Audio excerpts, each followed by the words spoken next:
The Subcommittee on National Security, Department of State, and related programs will come to order.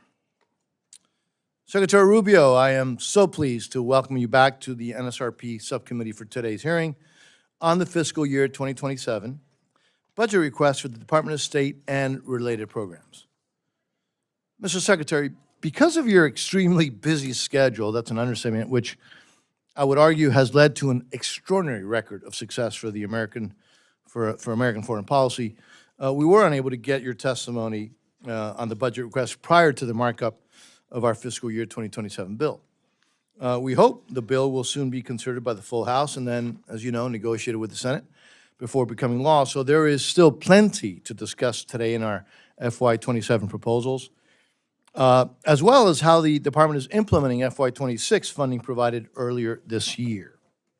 Now, despite being late in the budget season, I believe this hearing is well-timed. As you may have heard, I just returned from leading a CODEL to South America. I was reminded, once again, how much leadership matters. President Trump and your leadership, implemented by our embassies abroad, has really fundamentally changed the course of our foreign policy and history. And it couldn't have come at a more important time. Following 4 years of the previous administration's efforts to consistently reward our enemies and frustrate our allies. Likewise, we see the positive impacts of the leadership of key partners in our hemisphere, such as President Peña in Paraguay and President Milei in Argentina, who are standing firmly with the United States and our shared values. Despite tremendous pressure, and in doing so, advancing the national security and economic prosperity of our country as well as theirs. But while the anti-American, anti-freedom forces in our hemisphere are really being defeated at the ballot box, they're not giving up. On the contrary, they are aggressively trying to sow chaos, including through violence. All you have to do is look at what they are doing right now in Bolivia. The region also is confronting external malign influences, most notably the PRC, who are not happy about what you and President Trump are accomplishing in partnership with pro-American allies. They're ratcheting up the pressure and will continue to fight back in what is now really contested space that America has ignored way, way too long. The Trump administration is transforming the world in bold and durable ways, and as chairman of this subcommittee, I intend to provide the resources you need to ensure we can double down on our wins and continue to support freedom and security throughout the hemisphere and beyond. However, we don't need to increase top-line funding to do this. In fact, our FY27 bill, reduces spending by $2.7 billion from the enacted level. That is in addition to the $12 billion in responsible cuts to funding that this committee has delivered since 2023, because the greatest long-term threat to our country's stability and security is our debt. So with less funding, this bill does more. I want to repeat that. This bill does more for our national security. We provide an increase for embassy security to keep U.S. personnel safe. We increase foreign military financing and international narcotics control and law enforcement to ensure our partners and allies around the world have the best equipment and training to advance our shared security. I would note that your budget request in two of these areas, embassy security and counter-narcotics and law enforcement, is greatly improved from the FY26 request by seeking levels that more accurately reflect the needs that we see today, especially to carry out President's national security strategy, the President's national security strategy. In the coming years, I look forward to examining more comprehensive budget requests that will support the ambitious and critical foreign policy goals of this historic president. Now, however, I think we both agree that it's not only just how much you spend, it's how the funding is actually spent. As you know well, Mr. Secretary, an America First policy requires careful strategic consideration of how to spend American tax dollars abroad. To that end, our bill maintains the requirement for you, Mr. Secretary, to consider, prior to providing funds, the voting practice of other countries at the United Nations. It also requires an assessment of cooperation on other issues of importance to the United States, such as migration issues, opposing foreign adversaries, and burden sharing, among others. These are all areas of focus where I believe the Department has achieved notable success, and I look forward to discussing them further with you, Mr. Secretary. To support a policy of peace through strength, the committee recommendation for fiscal year 2027 once again supports allies and partners of the United States while countering adversaries and those countries and non-state actors that support our adversaries. Our bill includes steadfast support for our great ally Israel by providing $3.3 billion in foreign military financing, consistent with the U.S.-Israel Memorandum of Understanding, and it maintains critical support for Egypt and Jordan. With respect to confronting adversaries, the United States has been in nearly continuous conflict with the Islamic Republic of Iran since its founding in 1979. For almost 5 decades, Iranians have endured repression, violence, and torture at the hands of the evil Iranian regime, a regime that exports terrorism and brutally suppresses dissent at home and attacks the United States and our allies. Mr. Secretary, last week, Mr. Secretary, on Mike Codell, we visited the site of the AMIA bombing in Buenos Aires, where in 1994, Iran's just terrorist proxy, Hezbollah, attacked a Jewish center in Argentina, killing 85 people and injuring over 300. And in 1992, Hezbollah bombed the Israeli embassy in Argentina, killing 29 people and injuring more than 200. These are just 2 examples of how Iran and Hezbollah have been exporting deadly terrorism around the world for decades. We have a responsibility to do everything we can to stop these terrorist regimes before they claim more victims. Now, in my view, the coordinated military action by the United States and Israel against Iran's military capabilities, as well as its nuclear program, will help ensure the security of the United States and our allies and partners for years to come. So I'm sure members will have questions for you about these operations, including the status of efforts to help secure freedom of navigation in the Straits of Hormuz and the status of our embassy operations in the region. The committee also continues its long-standing focus on countering the challenge to the United States' national security posed by the People's Republic of China and the Chinese Communist Party. This includes funding above the request for our Indo-Pacific strategy, including through fully funding the Countering PRC Influence Fund. This bill strongly supports allies and partners in the region, including Taiwan and the Philippines and Pacific Island countries. As I mentioned at the beginning, I am particularly proud of the fact that the United States has reprioritized the Western Hemisphere and put the Americas first, which has been a major foreign policy priority throughout our history. As with the President's bold action in Venezuela to remove the indicted criminal Nicolás Maduro, the United States is now decisively tackling security challenges closer to home, like putting anti-American regimes like Communist Cuba on notice. Threats to our national security should and will not be tolerated.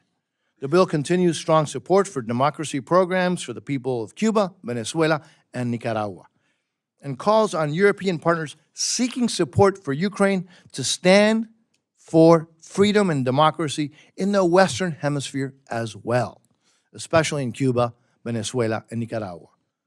One of the State Department's facilities in Argentina that we visited last week displays a plaque that reads the following. It says the following: quote, democracy is still the hope of the world.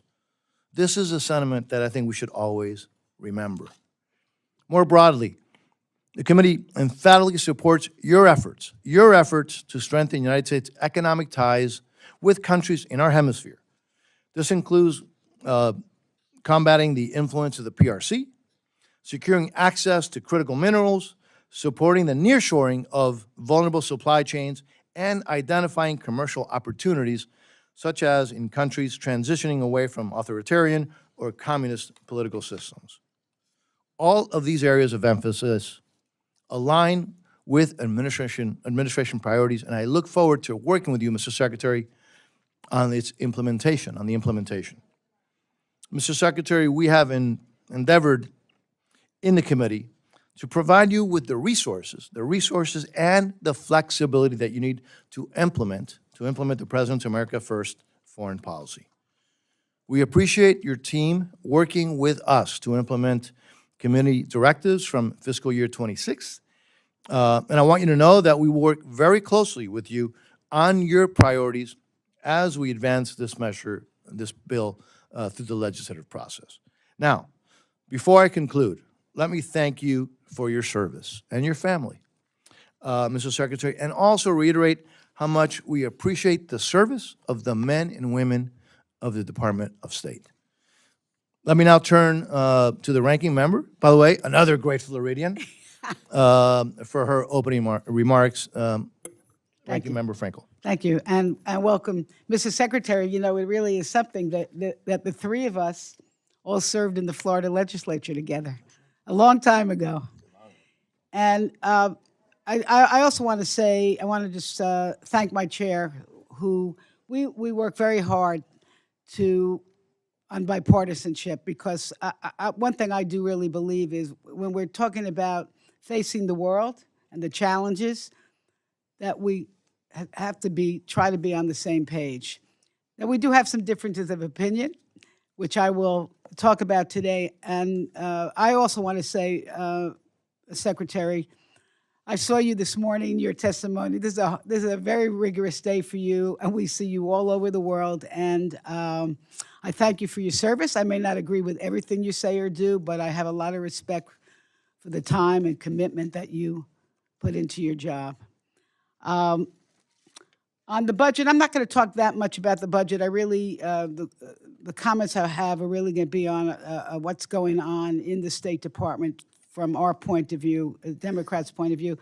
We do have a couple of missing members I want people to know, because it's primary day in some of the states in this country, and so they're out actually in their reelection. It's not that they didn't want to see you. I just want to say on this budget, last year we worked out, I think, I didn't like the top lines. I think we could have had more money, but the fact is we did come up with a bipartisan agreement. This year, our budget passed here only on Republican support. For us, things were missing, like our paying our dues to the UN, family planning for the women of the world, human rights. We think we have to do a better job on that. And I hope as our budget goes through, we can get together on those points. But at the core of this hearing is about whether America leads or retreats, whether we prevent crises or wait for them to become catastrophes, and whether we preserve the diplomatic, development, and humanitarian tools that makes and will make America safer, stronger, and more prosperous. Mr. Secretary, when you started your tenure at the State Department, I was honored to attend your welcome. I will tell you that I thought you were there with me, right? Or I was there with you. We were together. We were together with a lot of other people. And I would just say this, your remarks were inspiring. And I left very, very hopeful about your commitment to democracy and American leadership. And then what happened?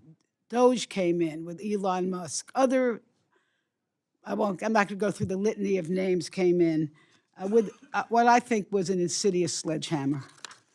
Because we have witnessed the devastating consequences of the devastation and dismantling of USAID, the terminating of critical health and development programs, and forcing thousands of experienced public servants out of government. And the consequences are not hypothetical. People living in some of the world's most vulnerable countries, places facing poverty, conflict, hunger, and weak health systems that have long relied on American partnership and leadership, places like Sudan, Haiti, Ethiopia, are losing access to health care.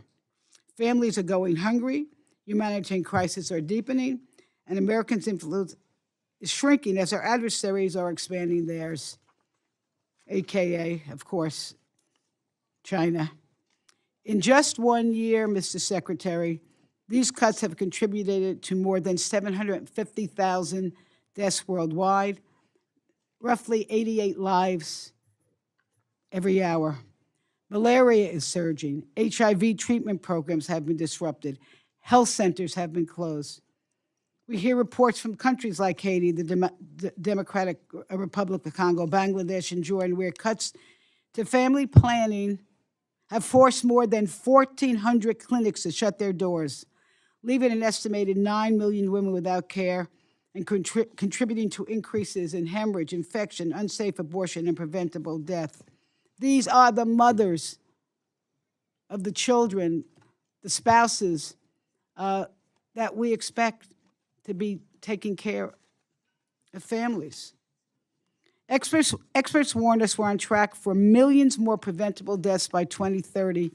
And meanwhile, a dangerous Ebola outbreak in the Democratic Republic of the Congo is spreading rapidly, making it harder to contain by the administration's decision to cut funding to the World Health Organization, which has resulted in their staff cuts. And now, this is a good one, or a bad one. At the direction of the vaccine conspiracy theorists, also known as Robert F. Kennedy Jr., the Secretary of Health and Human Services, this administration is continuing to withhold funds from Gavi, the Vaccine Alliance. And this is an organization which has helped save more than 20 million lives since 2000, immunize more than 1 billion children, strengthen health systems in some of the world's poorest countries, and help prevent the outbreaks of the deadly diseases such as measles, polio, pneumonia, retrovirus, and yellow fever, stopping them from becoming global threats. And now the administration has dramatically expanded the global gag rule, which was in many ways a killer to women, but now to conditioning vast swaths of non-military assistance on ideological requirements unrelated to the mission of foreign aid. And this will disproportionately affect the LGBT community. We should not let ideology get in the way of protecting human rights. At the same time, an understaffed and weakened State Department is expected to absorb the full scope of America's diplomatic, development, and humanitarian responsibilities while operating under restrictive, politically driven directives that often bypass congressional intent. And boy, has that been happening. We were promised that the State Department's reorganization would empower regional bureaus and strengthen American leadership. We do not see that happening. We were told that congressional directed programs would continue. Instead, priorities that Congress has funded and mandated, including food security, clean water, education, and women's empowerment, have been sidelined with little transparency and no clear implementation. And the reality is simple. Too few people are being asked to do too much without the expertise needed to succeed. More than 100 ambassadorial positions remain vacant, including many in Africa, a continent that will be home to 1/4 of the world's population by 2050. And meanwhile, many of our most experienced developmental professionals, grant offers, technical experts, they've been pushed out, leaving an already overwhelmed State Department staff to fill the gap, because it seems to us that the American appears more focused on short-term transaction than long-term stability. And we are now seeing, and this is shocking. We are seeing life-saving assistance treated as leverage, only offering countries to agree to unrelated demands involving trade, deportations, and critical minerals to get the resources they need for their population to thrive. That's not partnership. I call it coercion. And, around the world, the humanitarian crisis continues. The war with Iran has now entered its 13th week. The Strait of Hormuz, I'm not telling you anything you don't know, remains largely closed, disrupting energy markets and the movement of fertilizer, not just oil, fertilizer, food, and humanitarian supplies. And these consequences are not only felt abroad, but also, of course, here at home, especially to our farmers. So in communities where America assistance was once promoted, where we promoted stability and opportunity, new research is already showing an increased instability and a conflict following the abrupt dismantling of USAID programs with no substitute. At the United Nations, the United States is increasingly absent from critical discussions on human rights, democracy, and women's empowerment. And even as we expect the international community to support our priorities, while we fail to meet our own commitments. That's getting back to our 2027 budget. We need to pay our dues. The result is clear. Our alliances have weakened, our credibility has suffered, and American standing in the world has diminished. We need a State Department and an international affairs budget that reasserts American leadership, honors our commitments, supports those in need, and advances a foreign policy that makes our nation safer, stronger, and more prosperous. Because we know this, when people say, well, what is in it to us? Well, you know what? When people abroad, when they are educated, when the children are educated, when they're not hungry, when they're healthy, there's less opportunity for disruption and chaos and wanting to join terrorist organizations. I can tell you this, and I've said this before. I'm not really bragging, okay? But this is how my son was a United States Marine. He's back home, thank goodness. But he served in Iraq and Afghanistan. He would be the first one to tell you, and I'll be the first one to tell you, that most Americans would rather prevent war than send our sons and daughters to fight them. And that's why soft power matters. That's why what we're doing in this budget matters. That's why Mr. Rubio, what you're doing at the State Department should matter. Diplomacy prevents conflicts before they erupt. Diplomacy, not bombs and bullets. Diplomacy. A global health program stop outbreaks before they reach our shores. Development reduces the desperation that fuels extremism. And strong alliance ensure that we do not face threats alone. That's how America leads. That's how America stays safe. And unfortunately, it seems to me, it's my opinion and some others, the administration has abandoned that proven strategy. And Mr. Secretary, really, and I say this in good spirit because in the end, I hope we can come together on our budget.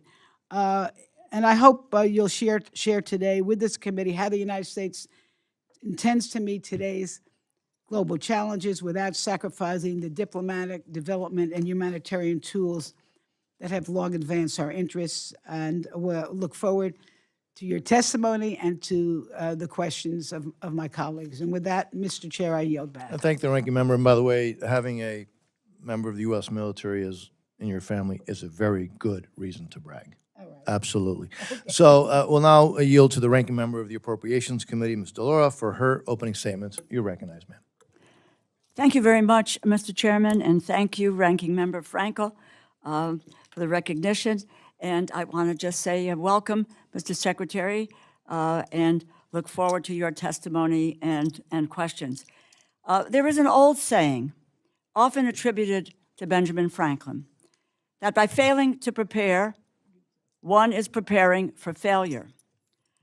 That is a fitting description for this administration's foreign policy.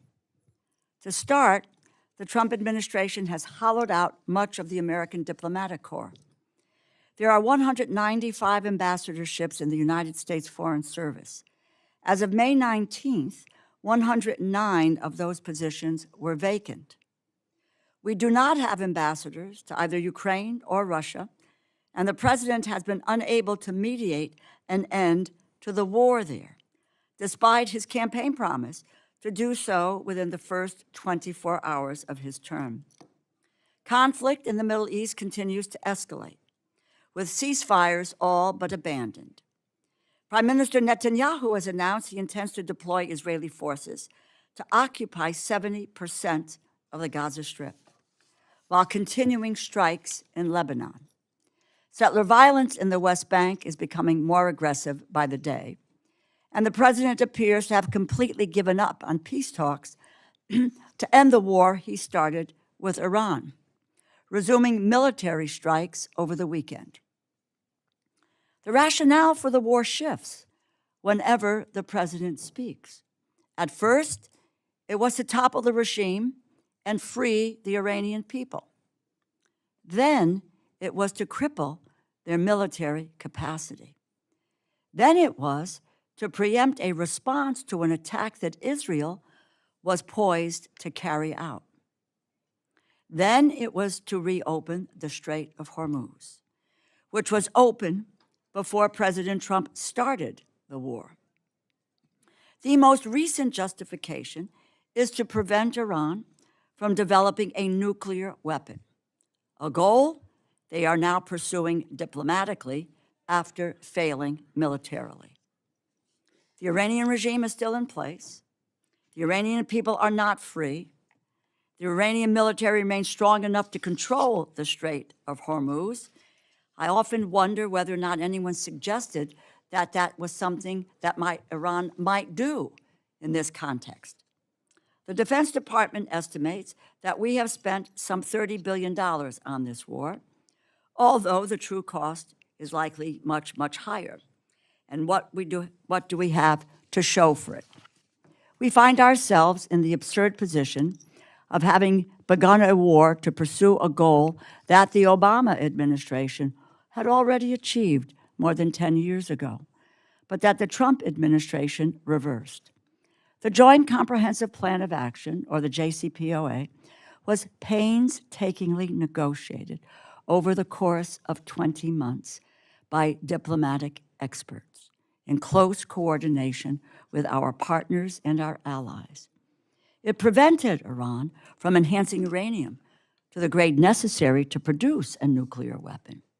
It allowed for independent inspectors from the International Atomic Energy Agency, an organization to which we currently do not have an ambassador, by the way, to verify Iranian compliance, which they did.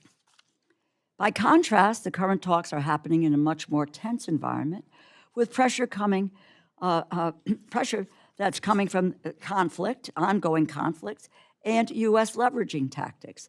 There is no clearly defined plan for how a new agreement would be verified or enforced, and it is unclear what international partners would be involved in supporting or helping to implement it.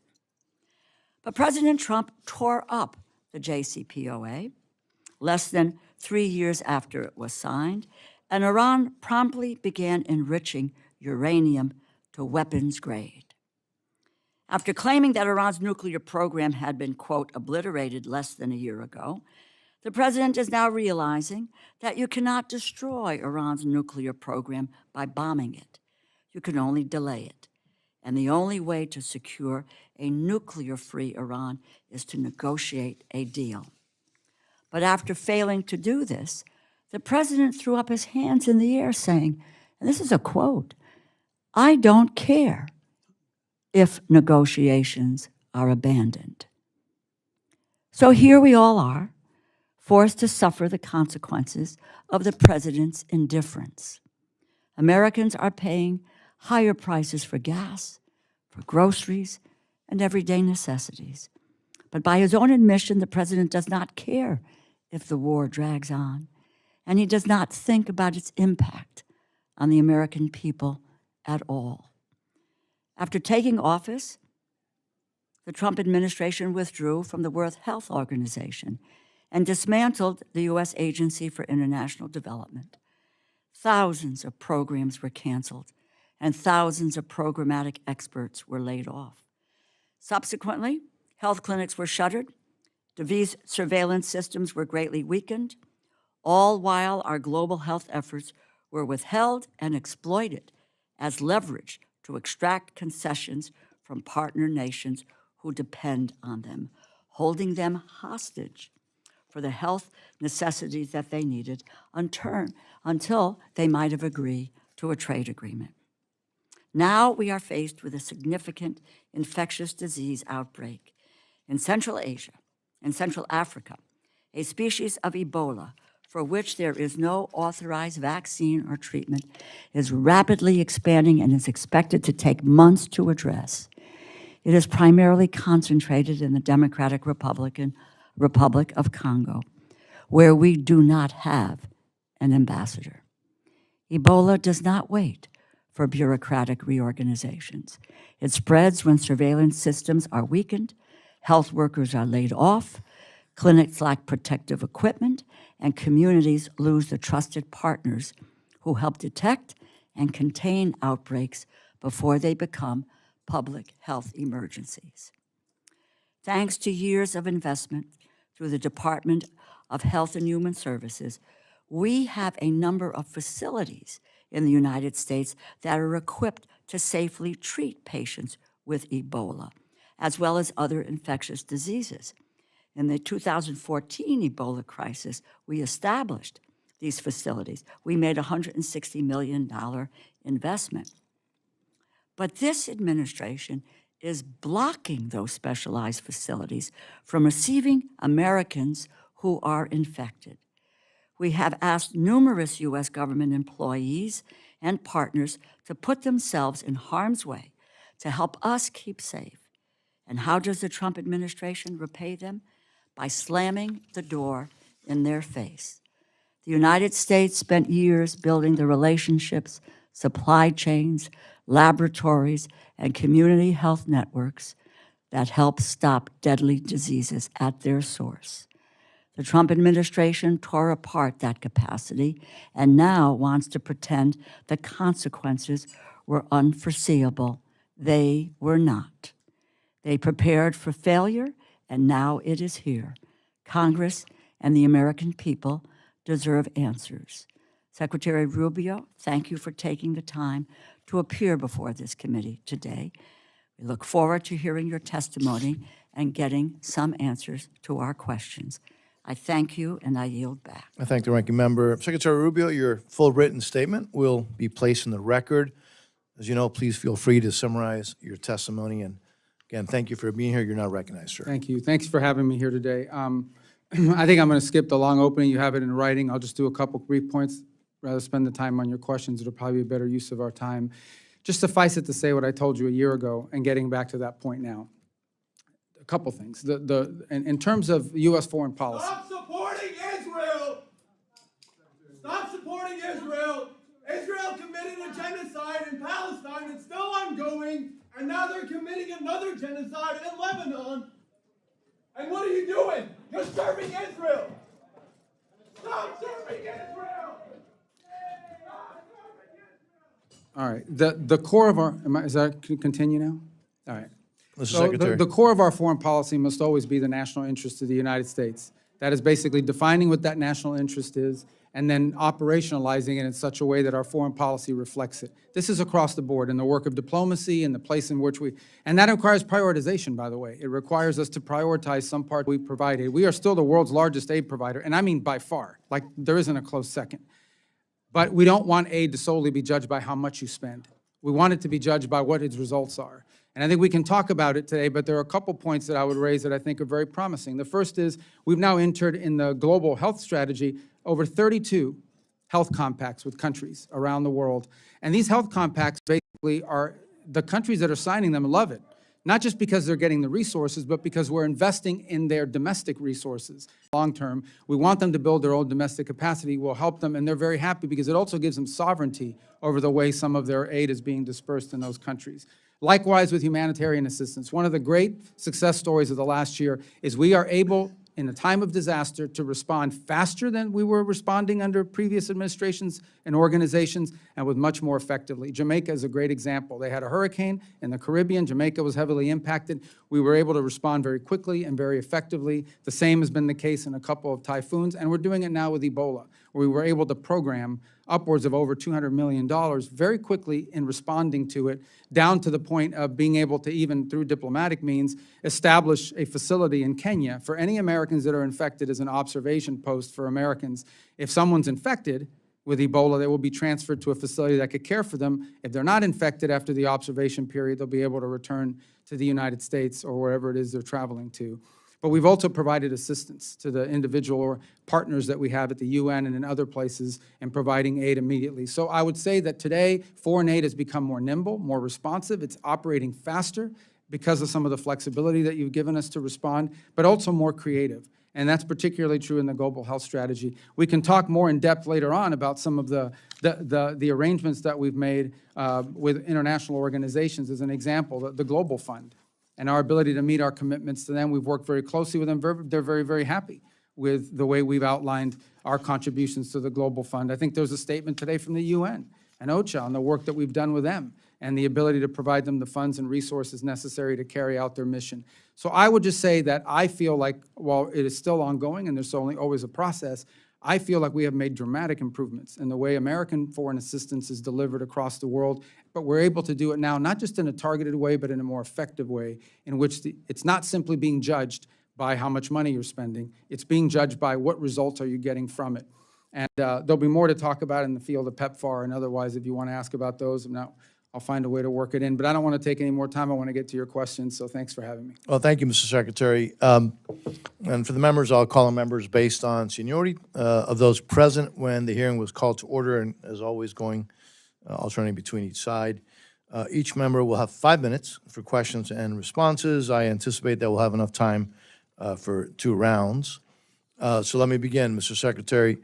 Mr. Secretary, if a country is a U.S. designated state sponsor of terrorism and ordered its Air Force to shoot down unarmed U.S. civilian aircraft in international waters, and kidnapped and held hostage a U.S. humanitarian aid worker, and harbored terrorists and fugitives from U.S. justice, and closely is allies with another state sponsor of terrorism, which is Iran, and provided intelligence and security support to the narco-trafficking, anti-American Maduro regime in Venezuela, and was found smuggling hundreds of tons of weapons material to North Korea, and repeatedly welcomes Russian spy and warships, and encourages thousands of their nationals to deploy to Russia to fight on Russia's side in Ukraine, and is currently giving China access to spy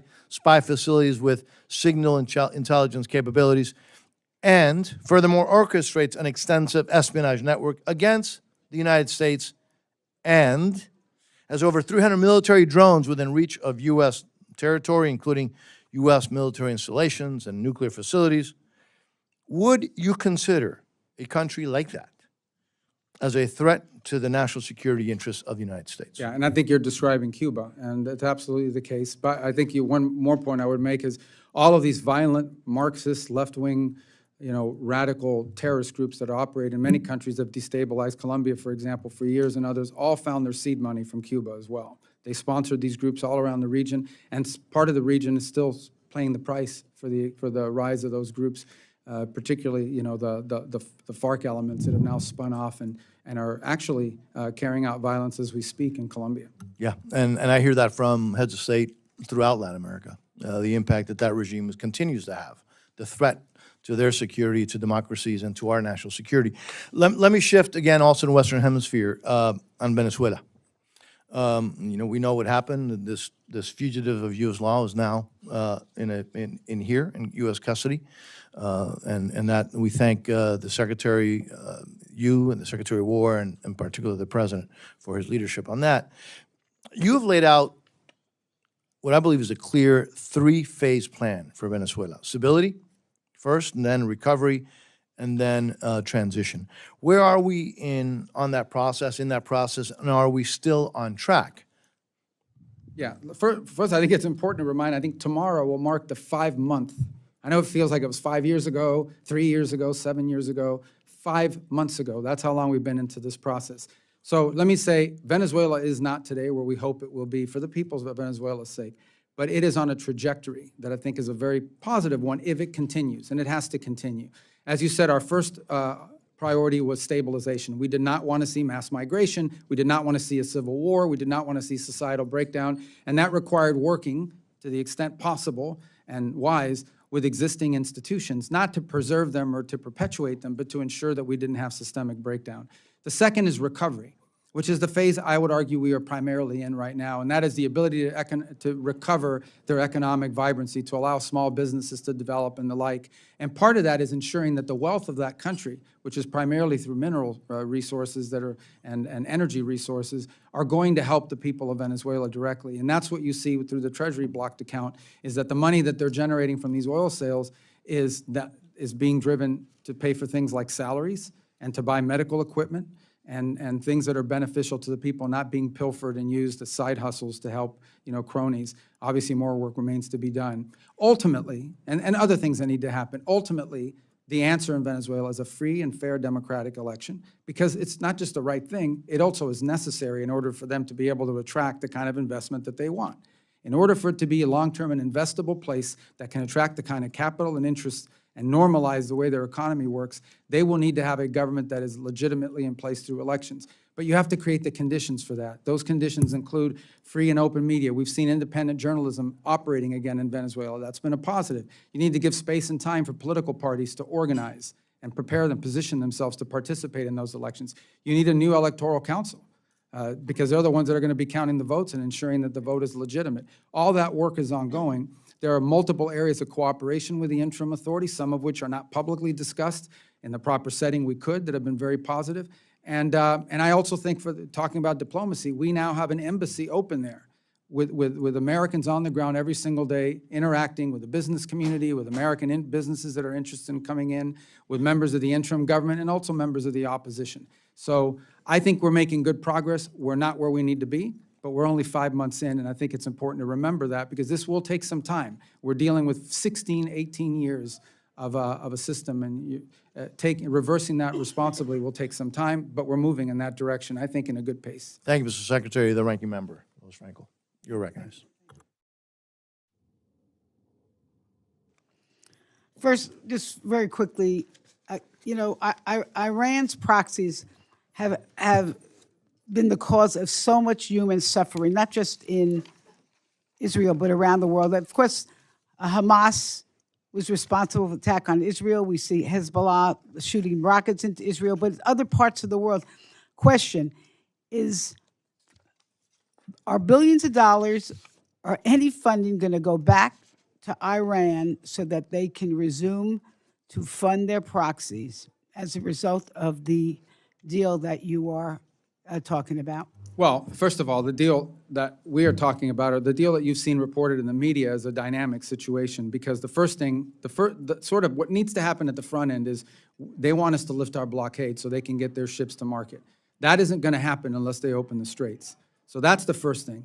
The second thing that has to happen related to the first is they have to agree to enter into negotiations that are on very specific topics, which they have not been willing to do in the past. Number one, they have to agree to negotiate on the issue of no enrichment. Number two is they have to be willing to agree to dispose of I don't mean to... I know, but it's going to get to your point, I promise. Please, okay. The second thing is that they have to agree on the issue of the highly enriched uranium. Now, what you're asking about is, what about sanctions relief or frozen funds and assets? So let's begin by saying that this regime, as you have rightfully pointed out, even despite sanctions, even despite all the pressure, have found a way to funnel money and resources to these proxy groups. What's being discussed is, what do they get in exchange? What nuclear sanctions that have been on them do they get in exchange for compliance, for the reason, if they comply with the reasons why those sanctions were put in the first place? All of that will be condition-based, meaning no, there's not going to be some sort of advanced signing bonus or good faith front. I mean, really, my question is the administration contemplating returning money to Iran so that they can continue to fund these proxies, all that are hurting millions of people. Yeah, well, if the money is going to fund the proxies, then it won't be returned to them, obviously. I think the question you're really asking is, what concessions are you willing to make in a negotiation? There are specific sanctions. Some of them are congressional, some of them are UN, and some of them are from the executive branch. But there are specific sanctions that are in place related directly to their nuclear program. All right, well, let So me just. That's not why to- they were put in place in the Listen, first place. we're taking back my time. I would just say this. I would urge this administration not to give money to Iran to continue the work of their proxies. But let me move right on, because I want to talk to you about what's actually happening at the State Department. USAID was dismantled. They did so much of the development work, humanitarian work around this world. You told us that the regional bureaus and embassies were going to do the work. We have sent directives from Congress to the State Department, and for example, millions for education, for agricultural capacity, for water and sanitation. How would our directives getting to these regional bureaus and to the diplomats? And when you have 100 plus missing diplomats, who's getting our directives, and what are they doing with them? Well, first of all, I think 100-something missing, what you're saying is the unfilled ambassadorial posts. But every mission of the United States is staffed. If they don't have a Senate-confirmed ambassador, and we would prefer to have Senate-confirmed ambassadors. Now, as you know, there's a process for doing that. Some of it's, I think we've only gotten like 100-something nominees in State Department through the Senate. And some that I think we need to pick up the pace in terms of appointing people to some of these posts. And believe me, I want that to happen. But I don't nominate them, so we have to work with the White House to get those names out there. Now, on your fundamental question is, what is the role the Embassies and Regionals Bureau play? And I think the answer to that question can be found, again, I want to harken back to these global health MOUs with 32 countries, which is a conglomerate of different aid programs that are involved in helping with health, and it could include water projects. These are often negotiated directly out of the embassy with personnel that are on the ground, that are laying the groundwork to do it. The other things the embassies do is they help us identify the areas that would have the highest impact at the best efficient cost in these individual countries. Just sorry to interrupt you, but what I'm worried about, what a lot of us are worried about, is the lack of expertise. The expertise, so your people in the various countries even know what to do. What has happened to that? So there were thousands of people fired. I mean, how do we know that in each of these countries you have someone there who knows how to fix a water system? Well, first of all, I think that we would ideally do in every one of these cases that we would be partnering with the local government, with the domestic government, with our host nation, to ensure that we're relying on building their capacity to do this work. And our job, it depends on the country, and that's the unique part of the way it approaches. You could do a bucket, and you can say, this is money for X, and it has to work exactly the same all over the world, or you could do it the way we're doing, which is understanding that a health MOU with one country maybe look very different than what a health MOU looks like in another country. And then we would have to hire or add, depending on the contract, whether it's an international partner or others, if necessary, the expertise for implementation. But the key to the front end of it is identifying what those unique opportunities are, because I can tell you, going through the 32 MOUs, they are all different.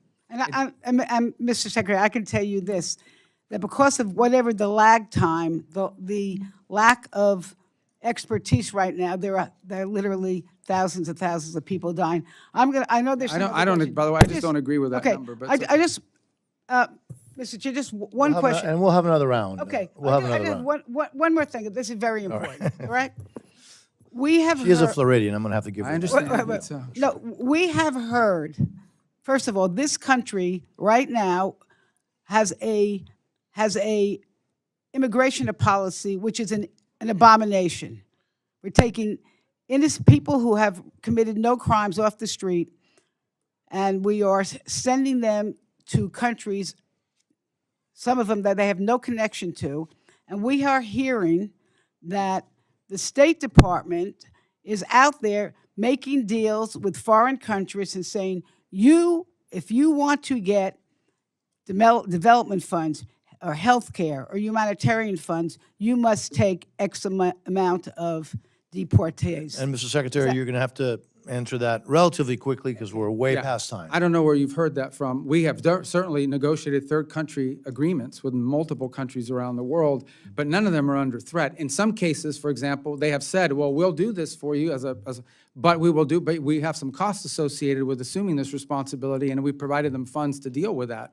But I can't recall of a single instance, I don't know who's reporting this to you, where we're basically threatening a country that we're gonna never deal with them again if they don't help us. But obviously, we are friendly and help, but this is the way diplomacy should work. Honestly, let's be frank. We are going to reward those that are good to the United States. We're not gonna be as friendly to places that are not furthering our national interests. For a long time, this has been going on. There are countries around the world where we were spending millions and millions of dollars, and they vote with us, against us, 99% of the time at the UN, and all the commercial contracts are with China. But yet, we're funding their entire healthcare system. Look, I think that's a legitimate thing to say, hold on a second, does this make sense? All right, let's move on, and we've given the ranking member, because she is the ranking member, and she's my friend and partner, way over time, and thank you, Mr. Secretary, for indulgence. Speaking of now, the Vice Chairman of the subcommittee is recognized. Mr. Edwards. Thank you, Mr. Chairman. Mr. Secretary, thank you so much for being with us. I recall when you were with us about a year ago, you talked about the new focus of the United States State Department. I want you to know that I was privileged to participate last week in the CODEL led by the esteemed Chairman Diaz-Balart to South America, and had the opportunity to witness how effective and how targeted our foreign assistance is being used to, in your words, to further the interest of America. It was so incredibly obvious through the empowerment of the ambassadors that I was able to meet there, through the sense of respect that those ambassadors carried, along with not only the empowerment that they had, but the sense of respect that they had from the people in those countries, almost to the same level as their very own heads of state. And it was so heartening to see your words put into action in those countries. It's truly working. We saw evidence that narco-terrorism is being eliminated. We're saving lives here in America because of that. It was obvious that the influence of China is being diminished, and that the United States is being so much more recognized as not only a military and economic strength, but as that soft power that I continue to hear members here on this panel speak of. And so I just commend you and the administration for the work that you're doing. I got to witness it firsthand, and I appreciate the chairman leading such a distinguished CODEL to let us see and learn those things. One of the things that you spoke about a year ago was recognizing America's humanitarian responsibility in countries like this. And I've had a number of organizations, the NGOs, that are charged with administering humanitarian assistance. Talk to me about concerns with the predictability of the funding that this committee has appropriated. And I think you can probably agree it's necessary for them to be able to predict when that funding will come available so that they can plan human resources, so they can plan on supply lines and that sort of thing. What advice can you give this committee and those folks that are charged to implement the humanitarian needs on how we can work better with the State Department on that predictability? Well, first of all, unless I know the specific programs, it's a little bit harder to opine in general on what you've outlined, other than to say that I think what they'll find, certainly over time, is that their ability to get answers will be much quicker Now, we still have an obligation and a due diligence requirement in any contract we award, any grant, any monies we obligate. We have to make sure the money's being spent on what it's supposed to be spent on. We have to make sure that it's being dispersed at an appropriate rate and that we're getting a result for it. So I think what they'll find over time is that the system that is managing this for them now will be a lot less Byzantine, a lot less bureaucratic. They may not always get the answer they want on some of these programs, but they will get their answer faster. Our ability to deploy and to partner with an NGO and in case of a humanitarian crisis is an example right now with Ebola. I mean, that is something that has required us to ramp up opportunities to keep it, constrained and ultimately to help deal with it. And we have partnered with Samaritan's Purse. We have partnered with some others who are involved, and some international organizations as well. And our ability to deploy and quickly provide the funding for that, more of a sort of an acute event as opposed to a chronic one, is better than it used to be. We are responding much faster than it was in the traditional system. And the more legacy projects, I think what they'll find over time is once this becomes systemized year in, they'll become more familiar with our systems, and they'll find that certainty that they need in terms of planning and so forth. But I would just say we'll continue to communicate with your offices on specific programs as we've done throughout the year when people raise one with me and say, this specific contractor, oftentimes what you'll find is because the system is new, they still haven't figured out how to work through it. Once we can resolve that, it becomes more systemized for both sides. Thank you, and I look forward to working with your department in order to do that. Great, thank I you. yield. Thank you. Just a note that on this side, we've been on time, but I'm not complaining. The ranking member of the full committee, it's a privilege to recognize you.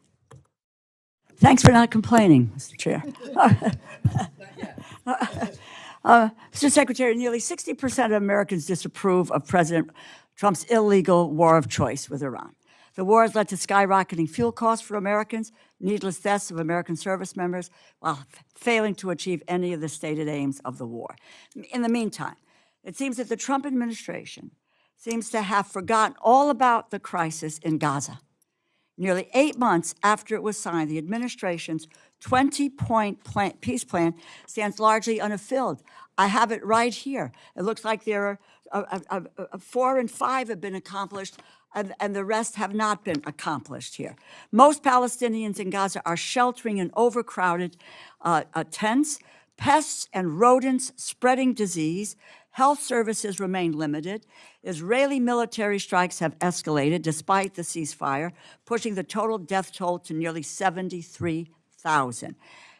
Late last week, Prime Minister Netanyahu ordered the IDF to seize 70% of Gaza in complete violation of the ceasefire agreement. So, Secretary, the State Department must take the lead for the U.S. implementing the President's 20-point plan. What is the status of implementation? What progress should we expect to see in the next few weeks? What is your response to Prime Minister Netanyahu's directive? You're talking on Gaza? Yes? Yes, okay. So, well, because you started out talking about Iran. So let me just, first let me just say I disagree I with said in the meantime, the Trump administration seems to have forgotten about the crisis in Gaza. No, no one's forgotten about it. I think luckily there's not active combat operations happening of the kind that we saw a few months ago, but it's still a challenge that we're going to work through. I just wanted to correct the record for a second. You said we had not achieved our stated aim, and I know you went through it in your opening statement. No, if you don't mind, I have a limited time for questioning, Mr. Secretary. No, but you gave My a long question, introduction, and then my- you're going to answer some of these things? No, They just well, get I to want sit to get to there? Gaza. I want to get to the 20-point plan, which is what my question is about implementing gave the a speech 20-point first. plan. What is the status of implementation? What progress do we see in the next few weeks? What is your response it. to So- Prime Minister Netanyahu's directive? Let me first start with the status. We are now at a phase where we should be having or want to have an international stabilization force that goes in and provides the security. This requires the demilitarization of Hamas, which right now they have not been willing to meet the conditions necessary. By the way, it's not just the United States that's complaining about it. Many of our partners in the region are pressuring Hamas to enter the demilitarization phase. So there will be no progress with the 20-point plan unless there is a demilitarized Hamas. Well, there Is are that other correct? elements of the 20-point plan that are ongoing. As an example, the plan for reconstruction and economic development and the donors that are coming forward to fund it, that continues to move forward and develop. It's just you can't implement it. No one's going to invest money in Hamas, in Gaza, until Hamas is demilitarized, because they know there's going to be another war. These They're not. 20 points were to be moving, I would think, and moving along with various phases of implementation as we go along here. In terms of also humanitarian aid, it is all laid out, but as I said, there are only 2 that have been apparently implemented. No. That is with 72 hours of the hostages will be released. So Netanyahu's directive, IDF sees 70% of Gaza. Just your view, because I need to move on. Yeah, our view of it is, I think those comments he made last week in an appearance that he did somewhere, we have a plan, it doesn't call for that. And at the end of the day, we understand that what we want, and I think what the Israelis would ultimately want, is a Gaza that is governed by a non-Hamas. So you have no opinion people- on the IDF seizing 70% Well, of he made that Gaza? statement, but that's Well, not but part of this plan. This plan doesn't call for that. What this plan calls for, and it's what we're committed to carrying out, is that But the there people has of been Gaza no are governed by- implementation of the plan. Well, that the people of Gaza are governed let by me a just- technocratic Palestinian government, a Palestinian. Please, Mr. Secretary. No, we but go you're round asking and me round. questions. You're not letting me answer. Yes, you are answering them. No, you're not answering them because you don't have answers. But you don't let me finish. Let me just say this. And first of all, you talked earlier in your comments about humanitarian assistance and how quickly it's going out. Quite frankly, that hasn't really happened in Gaza. Commercial, not just commercial, humanitarian aid going in. Let me just talk about That's the false. humanitarian assistance. That's a false statement. I have to It is correct not you a on false that. It's not. statement. We spent hundreds of millions of dollars in humanitarian aid in Gaza already. And that includes through the World Food Program and other organizations. You know, I've talked to Cindy McCain at World Food about the situation, the humanitarian crisis in Gaza. So have I. And the food on. Humanitarian situation in Gaza worsens. At the same time, the Israeli government has ramped up its pursuit of a de facto annexation of the West Bank. Oslo Accords have been torn up. Demolition orders for Palestinian villages are on the rise. Incidents of settler violence have surged with no accountability, and the construction of settlements and outposts continues at a rapid speed. From May 12th to May 18th, Palestinians faced more than 50 attacks by settlers across the West Bank, including arson attacks that damaged a mosque, homes, farmland, and vehicles. The UN Office for Coordination of Humanitarian Affairs has documented an average of 6 such attacks per day. The Israeli government has begun proceedings to demolish the Palestinian community of Khan al-Ahmar, just east of Jerusalem, as part of its goal of constructing settlements along the E1 corridor, which would bisect the West Bank, foreclose the possibility of a continuous Palestinian state. Mr. Secretary, do you believe that the situation in the West Bank is one that leads to greater cooperation between Israelis and Palestinians, or will create conditions for a two-state solution and promote Israel's two-state solution, in my view, will promote Israel's long-term? As the president has stated clearly and repeatedly, he is not in favor of these changes or these changes in the status in the West Bank, that it potentially complicates our ability to work out the deal in Okay, Gaza as thank well. you. And the president's been consistent. He has said this multiple times, and we've shared that with our Israeli counterparts as well. And what are we doing to deal with settler violence? We will the do West that on Bank. if that's all right, we'll do that on the second round Fine. because we're way over. Thank you very much. No, Mr. thank you. Chairman. Thank the ranking Thank you. member. Thank you. Mr. Molinar, who's also the chairman of the Select Committee on the CCP, is recognized. Thank you, Mr. Chairman. Secretary Rubio, thanks for being with us today, and thank you for the important work you're doing around the world and for the sacrifice you and your family are making in order to do that. We appreciate it. Also, just want to say my apologies for the young gentleman from the CCP-funded Code Pink who interrupted your opening statement. I want to go right into some questions about the CCP. I wonder if you could characterize China's support for Iran, military or otherwise? Okay, well, it's an important question. I think, let me start with this point. I don't think the Chinese have publicly said and repeatedly said and told us in our visit as well, they are not in favor of what Iran is doing in the Straits. But they've stated that point. I would say that China has not provided any assistance to Iran that in any way impeded our operations or ability to operate.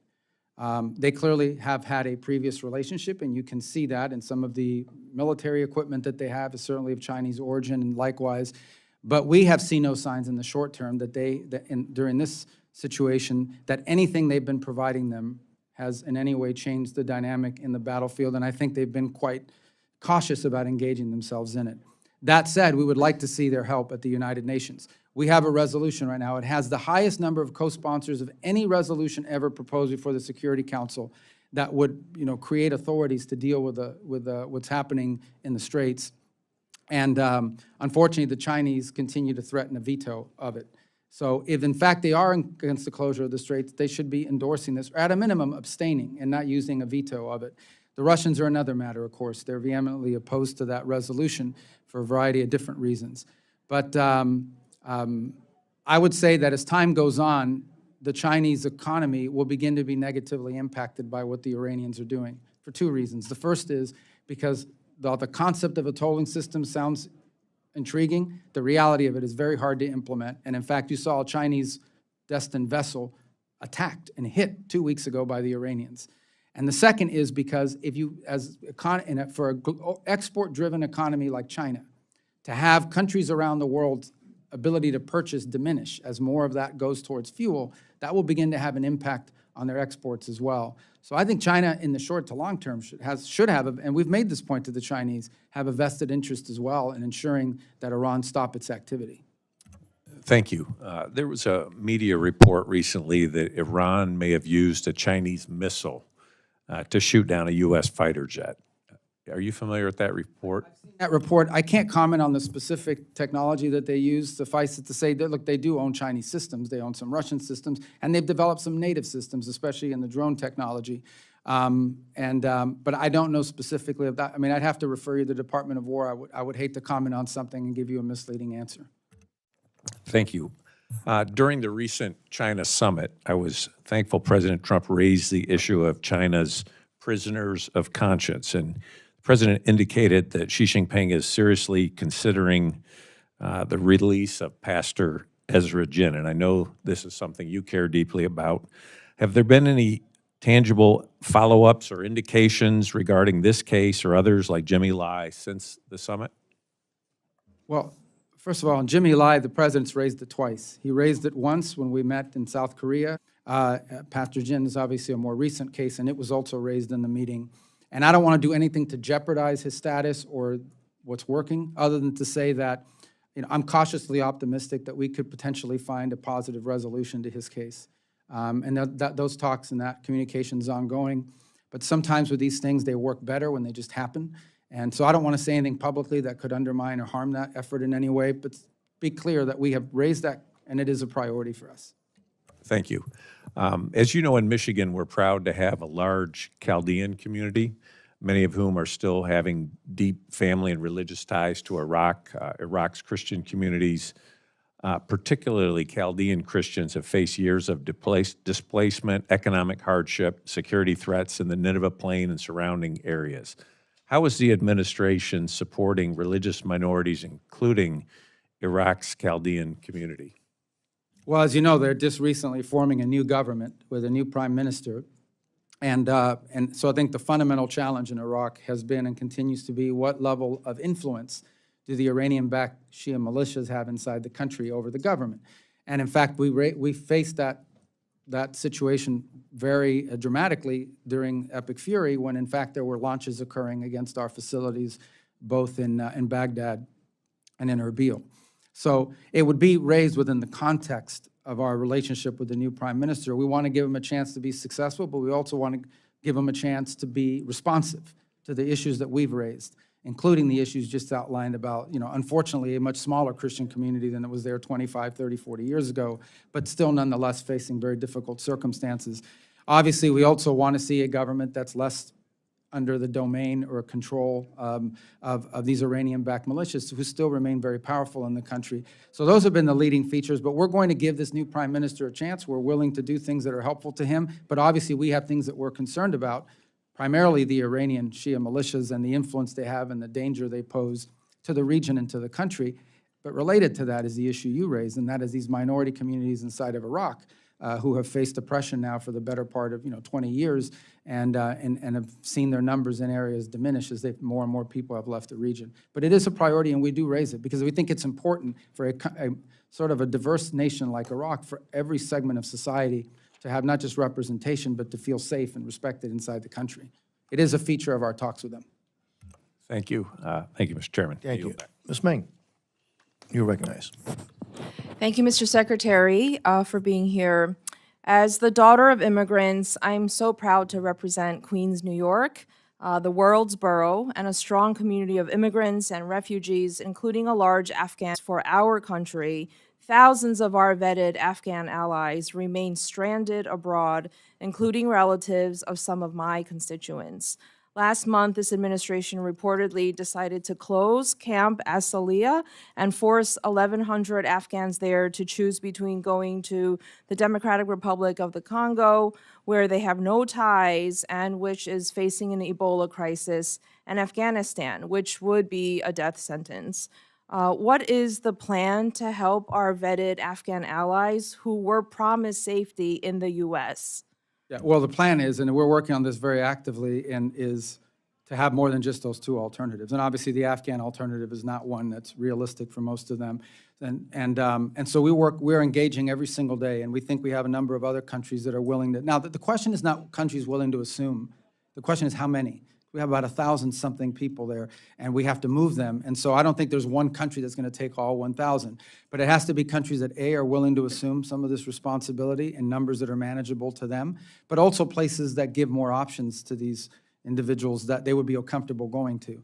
So we are very actively engaged in this. As you know, we have a lot of Capitol Hill engagement on this issue from both sides of the aisle. It's a priority for a lot of people.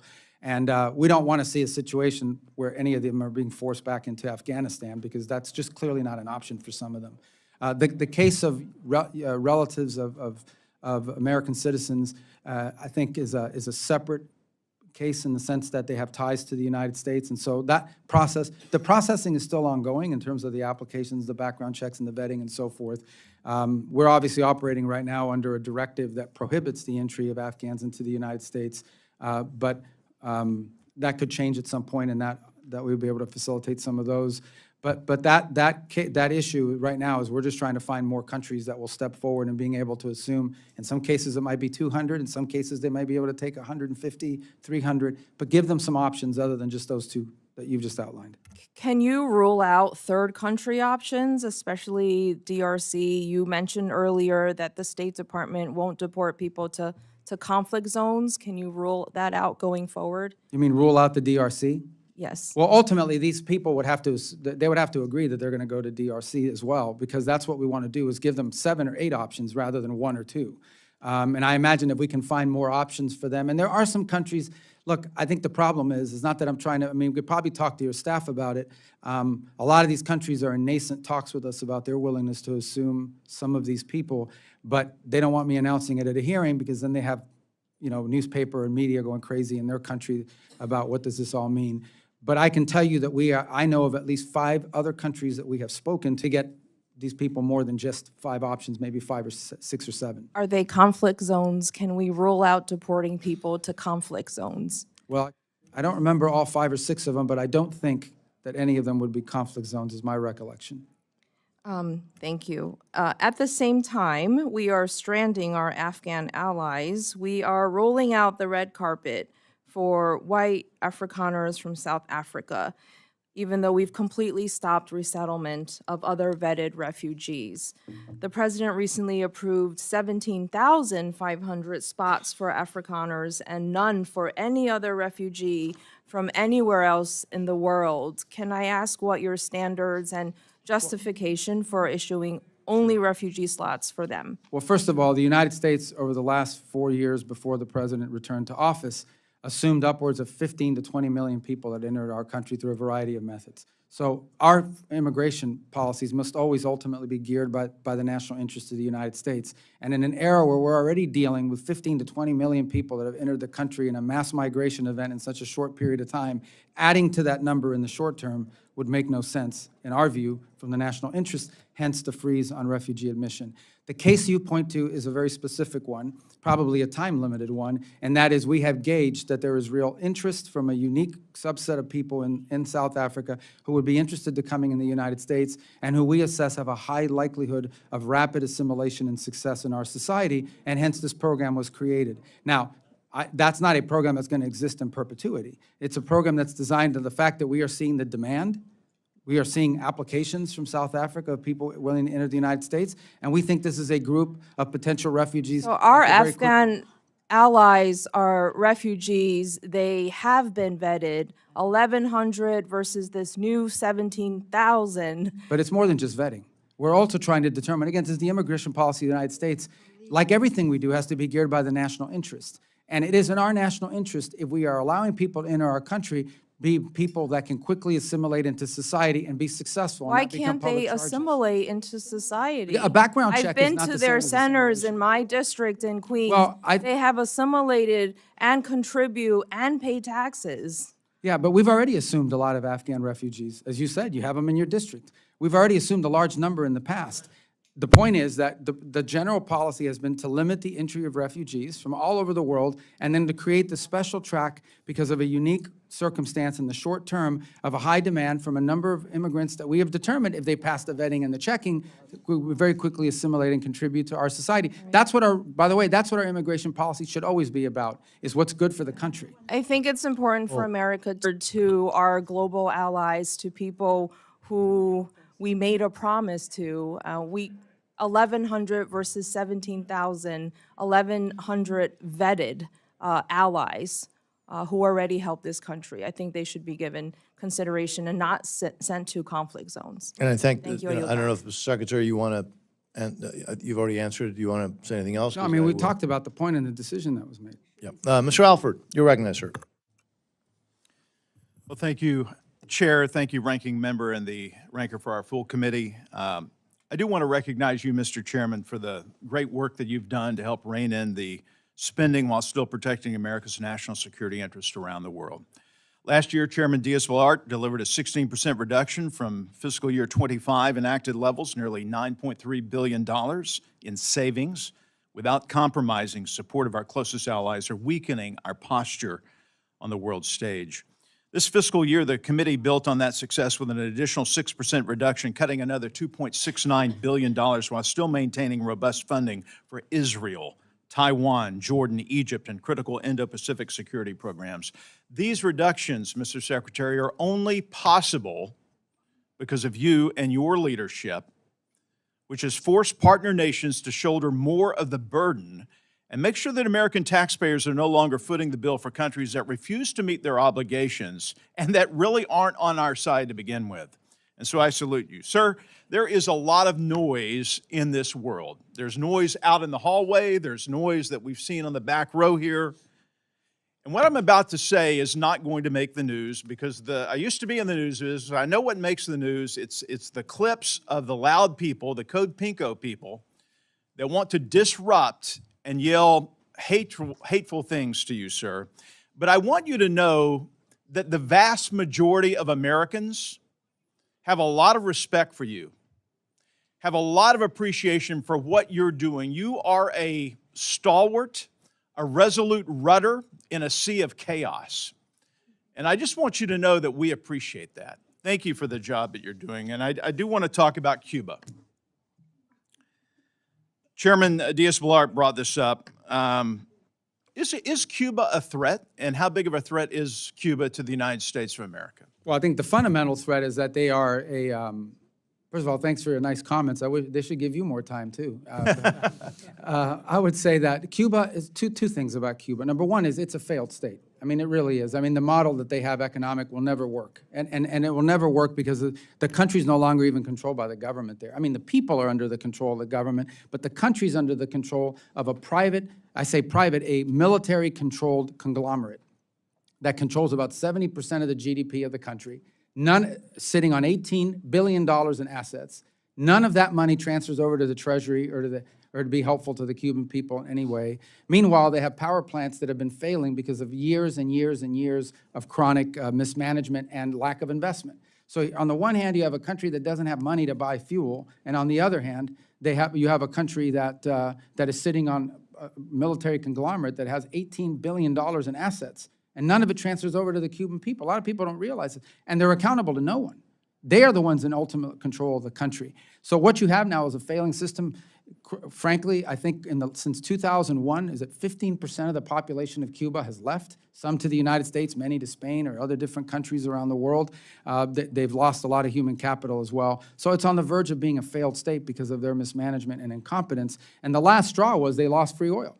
Maduro used to give them free oil. That's really the biggest change since January, is they no longer are getting free oil. And we're not in a world where people are in the business of just giving away oil for free all the time. So they're really struggling with that as well. Now, the second thing I would argue is they are also a base of operation. The Chinese, the Russians operate intelligence collection facilities targeted at the southeastern United States from the island of Cuba. That's well documented. Open source has reported on that repeatedly. They are a country that has long links to all of these many of these transnational ideologically motivated groups in the Western Hemisphere. If you travel extensively in the Western Hemisphere, you will find that behind every disruptive element in their society designed to, for example, overthrow or pressure a pro-American government, there is a Cuban element involved, including, in fact, many of these countries have expelled either the ambassador and or multiple personnel from the Cuban embassies because of their intelligence and counter and subversive activities inside of their country. And then they have a long history of supporting actual violent groups throughout the region. So all of these things pose a threat to the United States because a failed state that's friendly to our adversaries, 90 miles from our shores, that's a threat. So what are we going to do about it? Well, the first thing we're trying to do about it is find a better way forward for the people of Cuba. By the way, we've made offers to them in this regard. We have offered to distribute $100 million of humanitarian aid through the Catholic Church and other non-governmental organizations. First, they denied we made the offer, so then we went public with it. Then they said they would accept it, but since then have not been willing to follow up on how that distribution would work. We're fine with it as long as it goes to the Cuban people. Because if you distribute it through them, here's what happens. The products wind up on the shelves of the dollar stores controlled by the conglomerate that I just outlined. We know that for a fact. You see the same products, but we've delivered humanitarian aid in Cuba through this mechanism, $3 million after the hurricane that went directly to the Cuban people. In many cases, we wish we had 6 million destined, but only 3 million has been distributed to the United States, so they know where it's coming from. We're offering to do that. We've made offers on a bunch of other things as well. So far, but ultimately, I remind everybody that U.S. policy towards Cuba is governed by law. It's statutory. There's statutory requirements for us to change our policies towards Cuba, embedded in the law in Helms-Burton that passed in 1996. So that governs, that's the official policy of the United States. It's embedded in statute. So we have to stick within those parameters as well. Thank you. I've gone over. I yield back. Thank you, sir. Mr. Susquehanna, you're recognized, sir. Thank you, Chairman. Thank you, Secretary Rubio, for being here with us. Thank you for taking time and answering all the questions. I want to take a moment and start with recognizing the Western Passport Center in my district. They're doing an incredible job. I consistently call, my office does, for passport issues there, and the volume that they handle is incredible, and their customer service is as high as it could be. I visited it in 2024, and just to thank them, and I want to just highlight them for you, just because they're doing such a great job. So I want to start out with that lighter note, I think. Let's go into a heavier topic here. I want to give you also and the President tremendous credit for your work to combat dangerous drug cartels and other transnational criminal networks. Combating international crime is essential to making America safer, stronger, and more prosperous. I want to ask you about another damaging form of international crime, which is human trafficking. This issue hits close to home for my constituents in Arizona. The Department of Justice has identified Phoenix as one of the top human trafficking jurisdictions in the country. And as one of 4 states bordering Mexico, Arizona is a major transit point for traffickers. The National Human Trafficking Hotline has identified over 2,300 cases in Arizona alone, with more than 5,000 victims identified in those cases. Troublingly, the average age of youth trafficked in Arizona is 13 years old, 4 years younger than the national average. There's a strong bipartisan support for the State Department programs to combat trafficking in persons internationally. So given all this, what are the department's regional and or country-specific priorities for programs to combat trafficking in persons? And how are you ensuring that these programs are successfully implemented in support of the national security interests of the U.S.? Thank you. And obviously, when we talk about human trafficking, you're talking about the international element to it. From our perspective, there's obviously a domestic issue as well, but that's separate from our involvement. A couple points. These migratory routes that existed with mass migration events are the same routes that are used by human trafficking. So clearly, when we had a border crisis, we had people pouring over the border, we had organizations that were involved in trafficking of drugs, contraband, and also people. We know that, and that was a big component to all of this. I believe last year, the number, maybe I'm off by $1 million or $2 million, but it's about $100 million we spent a year ago on human trafficking programs, and it depends on the country. Every country is different. In some cases, some countries are transit zones. They're not sources of human trafficking, but they are a transit zone where human traffickers bring people through. And so oftentimes the assistance is assistance to local authorities and helping to partner with us, identify, or if they're already advanced enough in that field, simply sharing intelligence and information as we gather it and pick it up. In other cases, the assistance, depending on the country, is helping prevent human trafficking. In essence, working and partnering with the host government for programs that help identify potential victims of human trafficking and prevent them from being trafficked before it happens. That's the second. And so it really is country-specific, and one of the reasons why it's so critical that these programs not be put in a box and say, here's human trafficking globally. It's a great example of how this program needs to, these expenditures and our focus on this needs to be specific to the location. Because what the human trafficking issue looks like in one country might be different than another country. One country may just be the airport that they're flying people through, and we know it. Another country may be the source of children that are being literally purchased or bought up or grabbed off the streets and being trafficked for labor purposes or worse. And so that's why in every one of our embassies, we have people that are in charge or also supposed to be helping us to implement that program through the regional bureaus so that it becomes specific enough to the individual country and whatever role they play in the human trafficking, whether it's transit zone or source. Thank you. I know we have a second round, but I'll ask one more. I know the administration is actively engaged in discussions with Israel about the future of the U.S.-Israel relationship, including opportunities to further expand and deepen our strategic partnership.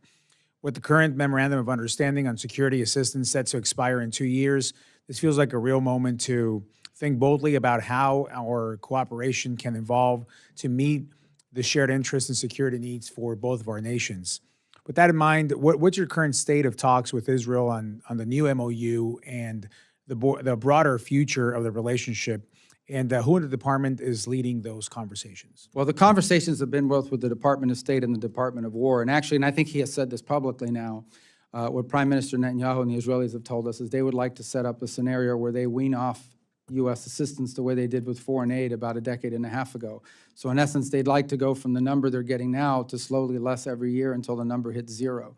So those are the conversations we're having with them. It's at a pretty high level at this stage, although I know we're engaging their ambassador, has been dealing with the counselor and chief of staff in our office on this proposal. They've made that proposal to us on a number of occasions over the last year. I think the Prime Minister spoke publicly about it about a few weeks ago, so it's no longer a surprise. But I think one of the things Israel's talking about is basically winding up or not getting any sort of assistance through the MOU. Obviously, we'll talk it through with them and see where we wind up. That's not finalized. Thank you. Chairman, I yield back. Thank you, Mr. Subcommittee. So again, thank you, Mr. Secretary. We do have time for a second round, but I am going to hold people to 5 minutes on the second round. We've been pretty flexible, and but we're gonna now limit it to five minutes, and I will start that 5 minutes and try to hold myself, Mr. Secretary, to 5 minutes as an example to the rest. I mentioned in my opening remarks, and you've heard it before, that I just returned from a trip to South America. We saw some really positive things, but we also saw some sobering things regarding Communist China. They've spent decades embedding themselves across the region, frankly, in ports, power infrastructure, communication networks, everywhere. And more recently, Beijing has been aggressively moving to lock up America's critical mineral supply, the chains. And so, again, I think for decades, the United States has looked the other way, or worse. You, however, have begun to turn this around. I saw that firsthand. I mean, I actually saw that. You've aggressively refocused State Department resources and attention on countering China's encroachment in our region. In Argentina, your team signed a critical minerals framework with President Milei's government in February. In Peru, I saw evidence of U.S. pushback at multiple ports. We saw that. I saw that. But this subcommittee wants to support these efforts, which brings me to Paraguay, because, frankly, it's the counterexample that the whole region needs to be looking at. It needs to be emulating. Now, so while neighbors have flipped to Beijing, Paraguay has chosen the United States over Communist China. It's held firm with Taiwan for nearly 70 years and posted the strongest economic growth in South America. You've met with President Peña, and you've been directing State Department attention towards partners who stand with us. You've talked about this in this hearing. It's working. It's really working, but I think we can and should do more. What do you need to make sure that this hemisphere continues to see and sees clearly, actually, that choosing America over China actually pays off for their people and for the entire region? Yeah, I think the first thing, as long as I was served in the Senate for 16 years, everybody said we need to focus more on the Western Hemisphere, just like people say you need to eat more broccoli and more vegetables, but no one ever wants to actually do it. So I'm proud of, at least over the last year and a half, you've seen a more sustained focus on the hemisphere, and it's borne fruit in a couple of ways. Here's the challenge in the region. Not only 20 years of negligence in this regard, but what Chinese efforts in the region have done is twofold. The first is it's resource extraction. So they try and give themselves these long-term contracts, gain these long-term contracts, and that allow them to extract resources, as they do in Africa and other parts of the world as well. The second is they come in with infrastructure investments, key infrastructure like telecommunications, ports. These are areas we've seen heavy investment in on their part. And when I say investment, I understand oftentimes these come with financing mechanisms that can cause these countries to fall into a debt trap. The third thing they do, frankly, is they come in and they promise to build you an amphitheater or a bridge. They may not do a good job at it, but now you owe them money for it, and then they expect your vote at the United Nations and in international forums as leverage. And the challenge in all of this is that oftentimes a country will come to us and say, we want to build X or we want to expand Y, but the only people showing up are Chinese companies. There are no U.S. companies showing up. There are no American alternatives showing up or Western alternatives showing up.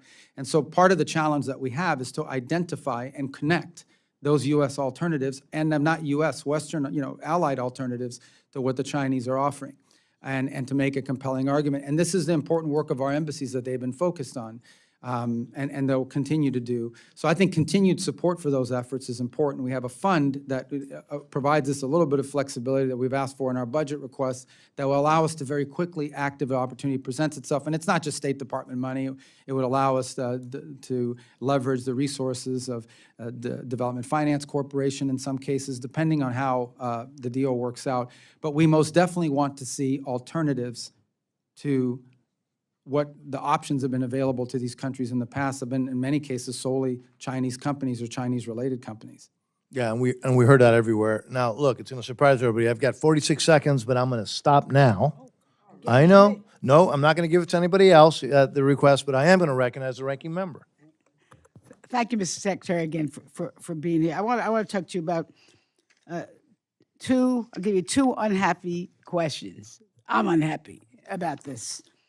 It's about congressional directives and laws that are being ignored. Number one, the women of the world. Women, when they have access to education, capital, jobs, and ability to fully participate in our economy, they lift families out of poverty, they grow markets, they strengthen communities, they create more stable societies. When they have a seat at the table in governments and peace negotiations, peace agreements actually last longer and nations are more secure and prosperous.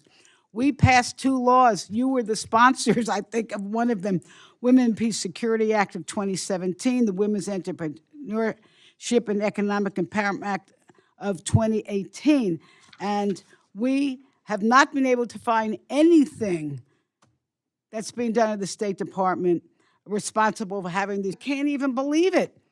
From your office, the administration does not have a dedicated strategy to increase engagement by women and girls in democracy, human rights, and governance and programs. This is not acceptable. And it's not only is it not acceptable, it's just wrong. I'm telling you, if you want to have this country, our country, to be safer, more prosperous, more healthy, you have to uplift the women and the girls of this world. I am pledging to work with you to do that, and I hope you will. I want to go on to another point, which is Gavi. We provided the State Department $600 million for Gavi. That is the vaccine alliance that delivers life-saving vaccines and protect children from deadly diseases like measles, malaria, polio, so forth. Its work has reached nearly half the women's children and has saved over 20 million deaths since the beginning. And now your State Department has not distributed this, or not allowing Gavi to distribute this, because you're waiting for a response from a vaccine conspiracy theorist. I almost put terrorist. Yeah, he's a health terrorist. Robert F. Kennedy. This is so wrong. I just asked you, I think we asked you about this before, to commit to getting these funds out. Can you do that?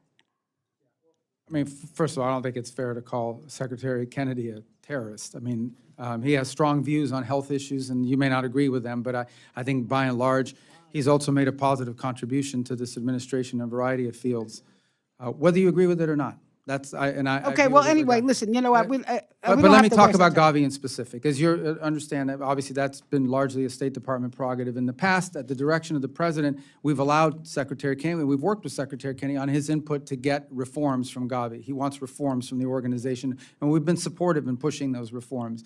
And what I told the committee in the Senate a moment ago is we've now reached the stage, not anything negative towards Secretary Kennedy, where we've now reached the stage where the State Department will become more engaged in making sure we can reach an outcome, because we have to get to an outcome here. Okay, but just that to allows us reserve to my preserve time, our I heard equities. what you But said. we do I want just- the reforms that he supports. All right, well, I don't know what reforms. I can't even imagine this man knows what he's talking about. But the fact is, we need to get these vaccines out. Then I just want to, I do want to just say this, that we're still waiting for reports to Congress on the Women, Peace, and Security Act. I hope you can get that to us. You told us that the regional bureaus have dedicated, make any headway on that. And I just want to end with this. Two things I wanted to say. First of all, this ICE is an abomination. And what they're doing, and the immigration policy in this country is an embarrassment. It is inhumane. But it is crazy that you want to let people in from South Africa because they can assimilate, while you're throwing out hundreds of thousands of people who have already assimilated and that are important parts of our economy and family life. Secondly, I just want to end with this. I hope that this administration will have the patience in reaching a diplomatic agreement to keep Iran from obtaining a nuclear weapon. But a trade-off should not be giving them the ability to fund proxy terrorists. And with that, I thank you again for being here, and I yield back. Thank you, and you did. Mr. Edwards. Thank you again, Secretary Rubio. We appreciate that you've had an intense day up here on Capitol Hill, and that More intense here than the Senate, I'll tell you that. and that you've been here to share your thoughts, your philosophies, and you've been so transparent with this subcommittee, even where there are obviously some places that we don't agree. But I again can't tell you how much I appreciate the focus of the administration abroad. With that, I've just got one question, fairly short. The U.S. Foundation for Natural Security and Counterterrorism was passed into law as the U.S. Foundation for International Conservation at the end of 2024. And as you know, this foundation was created with the understanding that mismanaged, impoverished, and protected areas across the globe can become safe havens for transnational organized crime, drug cartels, and terrorist networks, all core principles that would fit under the America First agenda. However, funds for the foundation, now under the purview of the State Department, have not been launched, and the funding is frozen. And because the foundation's 2-to-1 private-public match, there's about $600 million that could be stabilizing East Africa and the Sahel region, cracking down on illegal Chinese fishing, stopping cartel-driven deforestation in the Amazon with protected area enforcement. Is this foundation something that you're committed to? And if so, what would need to happen? You may correct me if I'm wrong. I think the foundation depends on some appointments that need to happen to there's a governing structure to it that has both presidential and congressional appointments. I think those have not happened yet. And I know that's probably taken longer as a supporter than you would want it to see happen in others. We can't really activate this until it's stood up, and right now it just hasn't been, the governing structure of it is not in place for a variety of reasons. I would imagine part of it is the change in administration with so much going on. We just haven't gotten to the point where we've gotten, I don't believe we have the congressional appointments either on that. I may be wrong about that, but I don't believe so as well. So let me get back to you on where we stand on these appointments, because having that governing structure in place is what's necessary in order for it to be deployed. I can tell you I've heard a lot about it. It has strong supporters in both the House and Senate in both parties. If I'm not mistaken, I think Senator Graham was involved in this effort in the Senate along with Senator Coons, and I'm not sure who the sponsors were on this side. So we've had numerous inquiries, but we've got to get those appointments before we can activate it. All right, thank you. We'll follow up as well. I yield. Thank you. Ranking Member DeLauro. Thank you, Mr. Chairman. Mr. Secretary, we're currently in the midst of a significant outbreak of a type of Ebola that has no authorized treatment or vaccine. The outbreak is occurring in a region of the world that really is highly insecure, and in the wake of the administration's withdrawal from the World Health Organization, the dismantling of USAID, and the State Department's restructuring of global health engagements, impacting the Centers for Disease Control and Prevention. It is now my understanding that the State Department is now rushing millions of dollars for the response. I would have preferred for funding to be spent on preparedness and detection, just as you outlined in your global health strategy. But here we are, with a growing case counts and people dying. In 2014, in an op-ed, you wrote that it was, quote, inexcusable, end quote, that no senior official had been designated to lead the U.S. Ebola response under President Obama.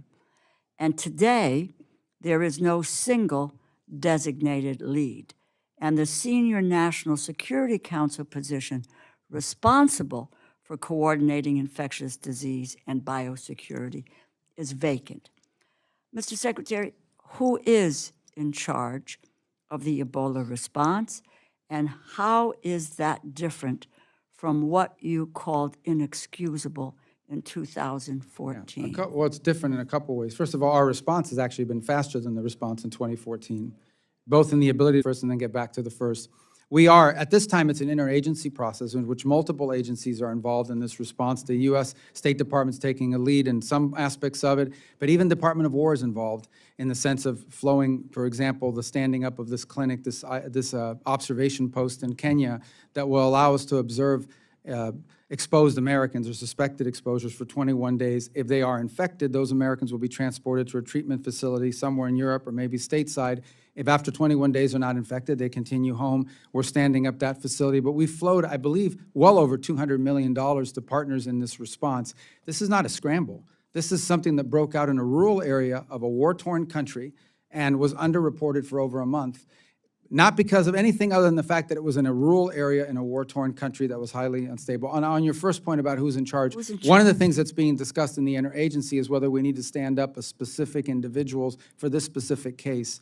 And that's been proposed. There are a couple people being considered. I don't want to use the term Ebola czar, but someone with the qualifications to sort of serve full-time in the coordination of the interagency. In the interim, the interagency has a daily meeting on this, and we at the State Department have a task force 24/7 on it as well. But it would be in keeping with what you talked about in 2014, to have a single person in charge. It's always better to have a point person, I think you would agree. Well, that is ultimately, you're leading the trying to charge, coordinate working multiple with the agencies. Yeah. Because it has to be interagency, but there is one person who is coordinating them, and the information flows through. So apparently you are thinking about doing that. I think it would be sooner than later, and I would just say that I think in the wake of withdrawing from World Health and dismantling of USAID, I think it has put us in a position of really trying to play catch-up in this one,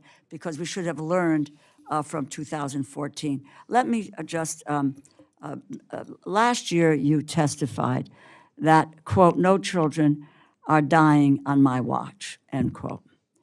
Due to the termination of USAID, it has been estimated that the total number of additional child deaths is more than 500,000. While we'll never know the exact number of deaths, I believe that there have been additional child deaths from diarrhea, from malnutrition, from pneumonia, from malaria, and HIV.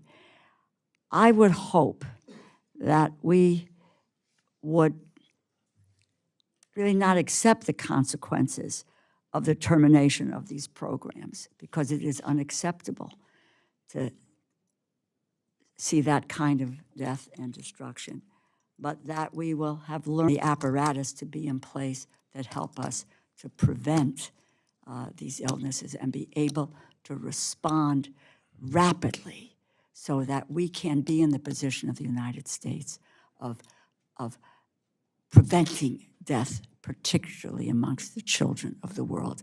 With that, Mr. Chairman, I yield Thank you, back. Ranking Member. And Well, I just say this number keeps getting thrown around. I dispute that. Those numbers are nowhere near reality. That's not reality. That's not a reality that 500,000 Well, I people would that be said happy that to try to document it, but 700,000 Mr. Chairman, my time has expired. Well, what about my Thank- time? Well, Do I get time to that's- respond, or I just have to I listen? think, I think it's fair for him for the Secretary just for a quick response. Mr. Chairman? The question was asked, and we've been going a Fine. little bit And- over. And then if that's the case, I can go back and No, take a look we're at all just- the areas in which this is documented, what the losses are, ranking because I member. have that information. Thank you. The Ranking Member, you can always submit that to the record if you well desire. and Well, we- I just want to accept respond to it. that point. 'cause Let's just it's give a important. quick response, and then Yeah, we'll the move quick on. response is this. No country in the world spends more money, not even close, than the United States does on humanitarian assistance. It's not even close. We spend more money, I believe, than the next 3 or 4 countries combined. So I would argue if there are such tragic cases happening, and I'm sure there are around the world, it's not because we're not spending enough money, it's because the rest of the world is not spending enough money. Mr. Chairman, 126,000 children died from diarrhea, if I can ask the ranking member- 155,000 from malnutrition. I'm going to ask for Ranking Member to suspend, please. Well, We've- but we gave the gentleman a time Well, it to was- to you- challenge if I can ask- documented information, But how is If I- diarrhea? Wait, hold on, responsibility of the United order. States?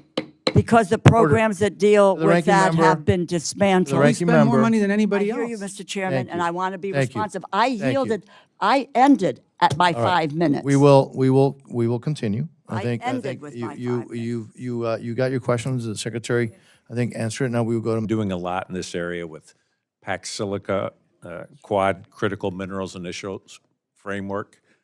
After you maybe respond, I would love to learn a little bit more about that. Well, I mean, I made my point. My point is we spend more money than anybody else on foreign aid, by far, not even close. And we're going to spend it smarter than we ever have before as well.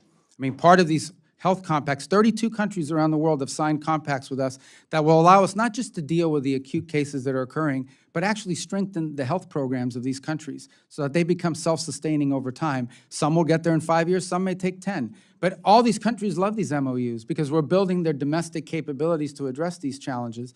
I've always said the best foreign aid program is an aid program that ends because the country doesn't need it anymore. South Korea is a great example. This was a country that was an aid recipient. Today they are an aid donor. We'd love to see that replicated, and these countries that are signing the MOUs love it because they've gone from an era of dependency to an era of self-sustainment that we're helping and partnering with them directly with their healthcare systems.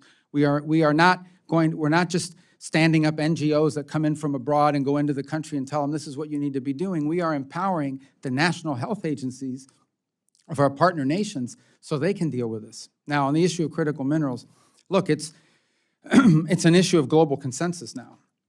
Forget about which country it is.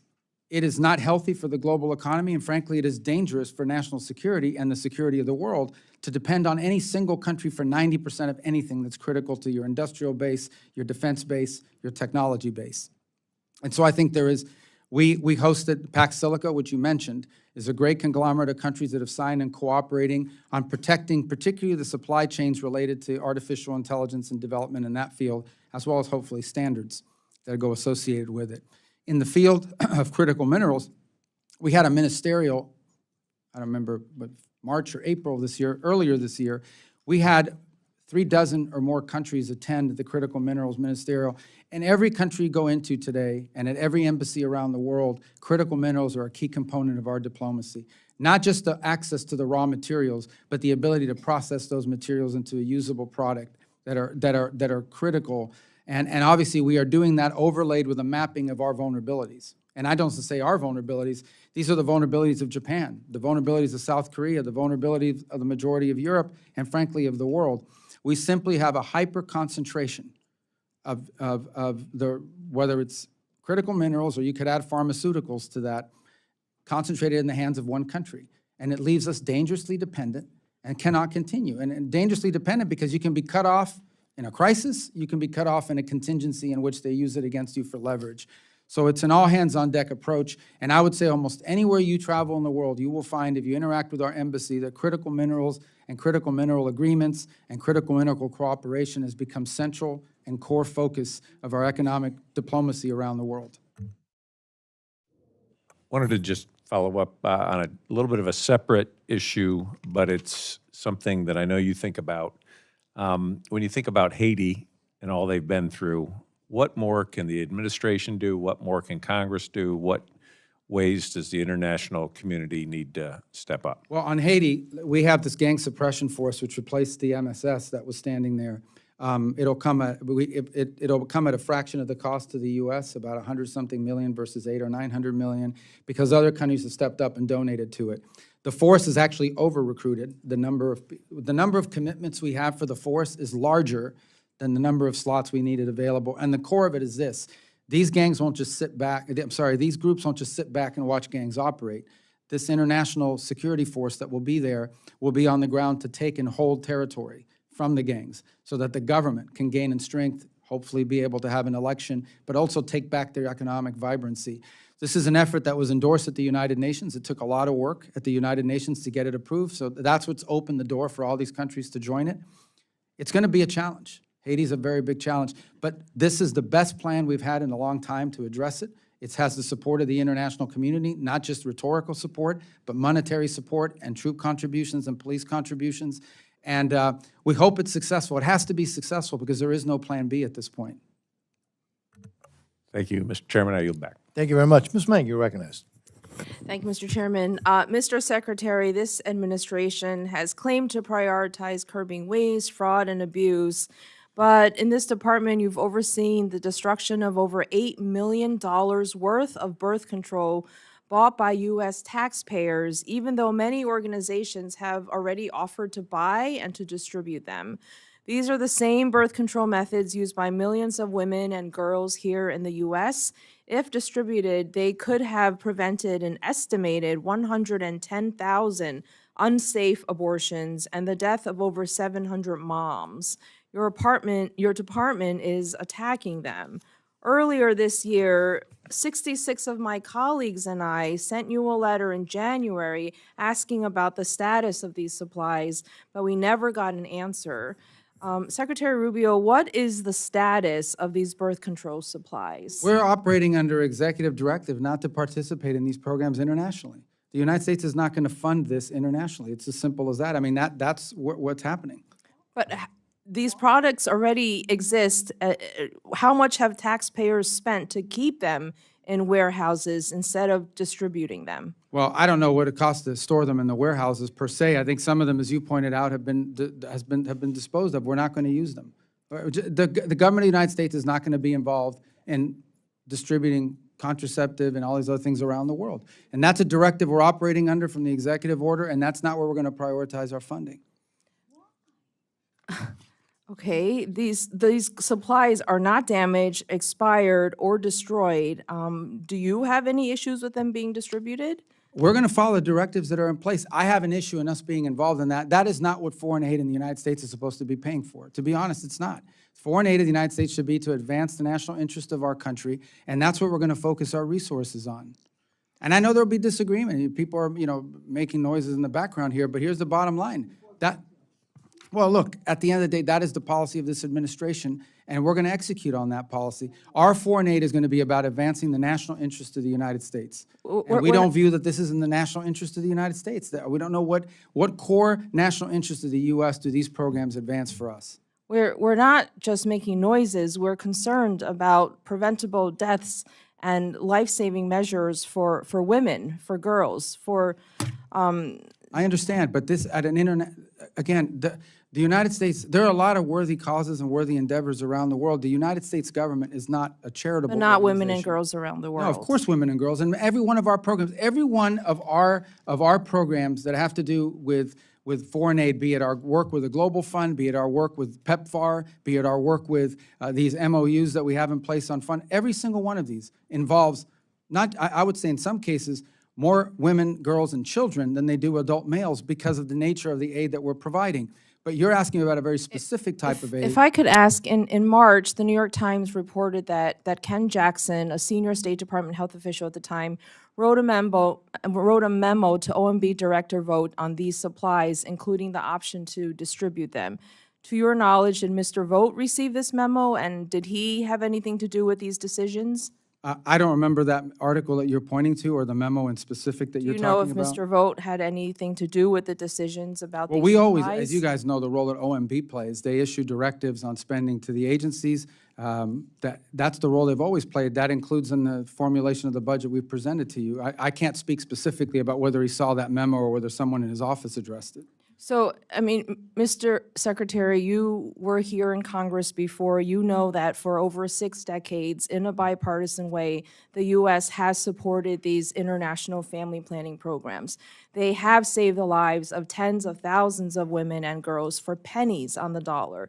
Last year, despite Congress directing funding for international family planning programs on a bipartisan basis, you told me, quote, "There is no plan to spend that money. We're not going to be in that business globally. We're not going to do it."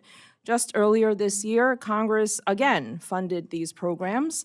I want to know, what is the plan, and under what authority are you refusing to spend taxpayer dollars directed by Congress? Well, again, we're working through directives for this year. We'll be in consultation with your staffs about the ones that we're going to be pursuing, and we'll bring those available to you as we make them. But the policy that you reiterated that said last year is the one I've stated here again today pretty consistently. On the issue of directives that you just asked about, I know the appropriations bill from last year had a number of them, and we'll be working with your staff we haven't finalized yet which ones we have a problem with and which ones we don't, but we'll be doing that here very shortly. Thank you. I yield back. Thank you. Mr. Alford, you're recognized, sir. Well, thank you once again, Chair. Thank you, Secretary. The first World Cup match in the United States of America, I think, is in 9 days. Team Argentina arrived in Kansas City yesterday. We're hosting them. A lot of tourists, or millions of tourists, are coming to the United States of America. Can you talk about what your department has done to get ready for this massive influx of visitors and make sure that cities like Kansas City receive a return on their investment for these events? Well, as you know, we set up an expedited process for visas for people that own the FIFA card. In essence, the FIFA, you have to prove that you have a ticket, you purchased the ticket, you still go through the vetting, you still go through all that process. But you have to prove that you've bought a ticket to a game, not just that you're coming to attend. So that's for the fans' perspective. And so far from what we're interacting now on a daily basis with FIFA and the World Cup people, we feel really good about the processing. There are a couple places that might be more challenging, but by and large, if you own a FIFA ticket and you've registered through that program, you will receive expedited processing to make sure you can attend matches in the United States. Obviously, it's also being hosted by Canada and Mexico, so that provides some level of complexity because some of the matches might begin in Mexico and wind up finishing in the U.S. But nonetheless, we feel pretty good about where we stand on that. In the case of the athletes and the teams themselves, obviously, that's been handled separately. They're applying differently. They're still going through the same vetting by and large, but for the most part, we have not had any reports of any teams having a struggle to get here, except for, I will highlight this. The Iranian team has chosen to stay in Mexico as opposed to the United States in the beginning of the match. And we have no problem with the athletes, as we stated earlier, or their support staff, but what we're not going to allow is for them to embed in their delegation a bunch of people that we know have nothing to do with athletics and have ties to the IRGC or things of that nature. So we were going to watch that very closely, and we'll continue to watch that very closely. But by and large, I don't anticipate that problem with any other country. I want to end our final moments talking about global media, real hot topic last year. Can you update us on the new broadcasting plans with recent changes to the government's global media investments? How are we reaching people in the communist authoritarian nations? And how have widespread internet outages, for example, in Iran, affected free media from entering into these contested spaces? So while I believe that that program is under the jurisdiction of your committee, we don't entirely, that's an ancillary function to the U.S. State Department. Nonetheless, we have great interest in how it works out because it does have an impact on our diplomacy, on our foreign policy. As you highlighted appropriately, that there was actually an internet outage. It's shut down. The internet was completely shut down in Iran until very recently. It was restarted. So even VPNs wouldn't have worked because you had no access literally to the pipes. They've restarted some limited access to the internet because it was devastating their commercial sector. But it's been problematic. It's been damaging, no doubt about it, and shows you how critical and important it is and why authoritarian regimes are so fearful of it. As you know, recently there was a court order that basically stopped all of the reforms that have been put in place by the previous administrator. So we've had to go back to the drawing board and begin from scratch on rebuilding that global program as a result of that court order. All the decisions that were made by the previous director were also eliminated. Again, we don't control it, but we are involved in giving input and guidance because it does have a direct impact on our ability to conduct diplomacy and on conditions within these countries. Got a minute 30 left. I want to ask one last question. I'm going to pivot back to Gaza just a bit because there's been some allegations made that maybe we aren't living up to our commitment to this 20-point plan. Is the case, sir, not that having to do with Hamas? Hamas was left in place by the previous administration who tied Bibi Netanyahu's hands, refused to let him finish off Hamas, and now we're still having to deal with these terrorists who keep popping up and threatening the people of Gaza who want to get on with a normal life. I mean, at the core is that the issue with Gaza is that our hope is not just for a peace deal. Our hope is for a complete rebuilding of it in a way that's positive, that gives people economic opportunity and some level of governance for themselves without having to be run by a terrorist organization. And so the key to that is investment and attracting. And there's plenty of interest. As I said, both donor countries in the region, companies that want to be involved in the redevelopment, and good people in charge of sort of envisioning what that would look like. The fundamental challenge at the end of the day will always be that you can get all the pledges you want for assistance in rebuilding. You can get all the interest you want from those who want to go in and be a part of it. No one is going to invest there as long as Hamas is militarized. Because as long as Hamas is militarized, they know that there's going to be a war in the future. There just is, if Hamas remains in place. So the goal now is to demilitarize Hamas. That is the impediment that's holding up the rest of it is still ongoing, all the planning, all the meetings, all of the, but the impediment to actually effectuating many of these other points is that Hamas still refuses to demilitarize. And it's not just us that are frustrated by it. Many of the partner countries in the region that helped put this deal together are frustrated and pressuring Hamas to comply with that requirement as well. Thank you, sir. I yield back. Before I recognize Mr. Subcommittee, I just remind the gentleman that two of those players on the, well, at least two, maybe more, but two that I'm aware of right now, top of my head, who are playing for the Argentina national team, play weekly in Miami, Inter Miami. So anyways, thought I'd mention that. Mr. Subcommittee, you're recognized. Thank you.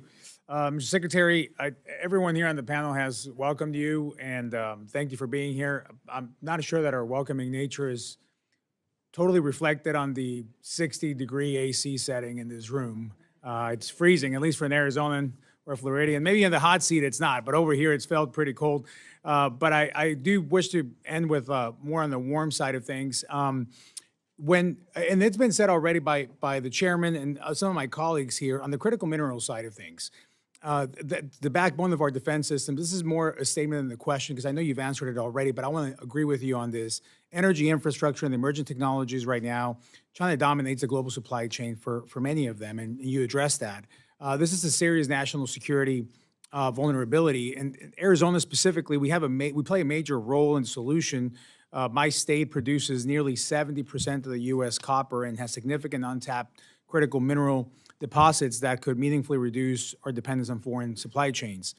Yet permitting challenges and the lack of diplomatic coordination continues to slow the process. So I wanted to mention that. If you have any further comments on that, please go ahead. But I just have one question on Nigeria, and then you can cover both if you want, and then that'll be the end of my time. I want to acknowledge the administration's counterterrorism successes along the Nigerian partners against Boko Haram. These are meaningful steps forward. Defending people of faith from persecution remains a top priority for this subcommittee, which is why our FY27 bill conditions assistance to Nigeria, one of the deadliest places in the world to be a Christian today. This committee also submitted recommendations to the White House on violence against Christians in Nigeria, and we hope those inform the path ahead. With that in mind, how does the department intend to move forward on this issue, particularly on the atrocities, prevention, and religious freedom protections? Thank you for that. Actually, it's an interesting, not that we were unaware of it, but it was congressional attention to this matter that first brought it to the forefront. Even though we've been monitoring it and watching it for a while, it's members of Congress that really accelerated public attention on the plight of Christians in Nigeria. One of the first things we did immediately is engage with Nigerian authorities, because in many cases what was happening there was not a lack of willingness on their part, it was a lack of capability. In essence, they were confronting groups that in many cases had better weapons, more sophisticated weaponry. In some cases, they were facing a real domestic challenge. And they too jointly identified these terrorist groups, which are the ones that are conducting these massacres, as a threat to their security. We were able to enter into very cooperative arrangements with them. In fact, I've met with their national security advisor on a number of occasions. I know our Department of War folks are working with them quite closely, and have been able to conduct two, significant joint operations targeting these groups, one on December 25th, one as recently as 2 weeks ago that eliminated the number 2 in the global ISIS affiliates in terms of the, and a very successful operation that in addition to eliminating these individuals, captured a substantial amount of intelligence and items of intelligence value that will inform not just further operations there, but operations in other countries or threats emanating from other countries as well. Since then, we've conducted a couple of other joint operations, much smaller scale. So I think we're at a stage now where the cooperation between the United States and Nigeria in going after these groups is pretty substantial, and I think a good success story. And it's the work of both diplomacy from the State Department, but frankly also, good liaison work with the Department of War. Thank you. Thank you for that. Mr. Chairman, I yield back. Thank you, Mr. Subcommittee. As a reminder, members, as you all know, may submit additional questions for the record. Mr. Secretary, look, you have multiple hats, Secretary of State, National Security Advisor. Let me just thank you for your outstanding service to this great country of ours, and also thank you for your time today. You've been very generous with your time. This concludes today's hearing. The Subcommittee on National Security, Department of State, and Related Programs stands adjourned.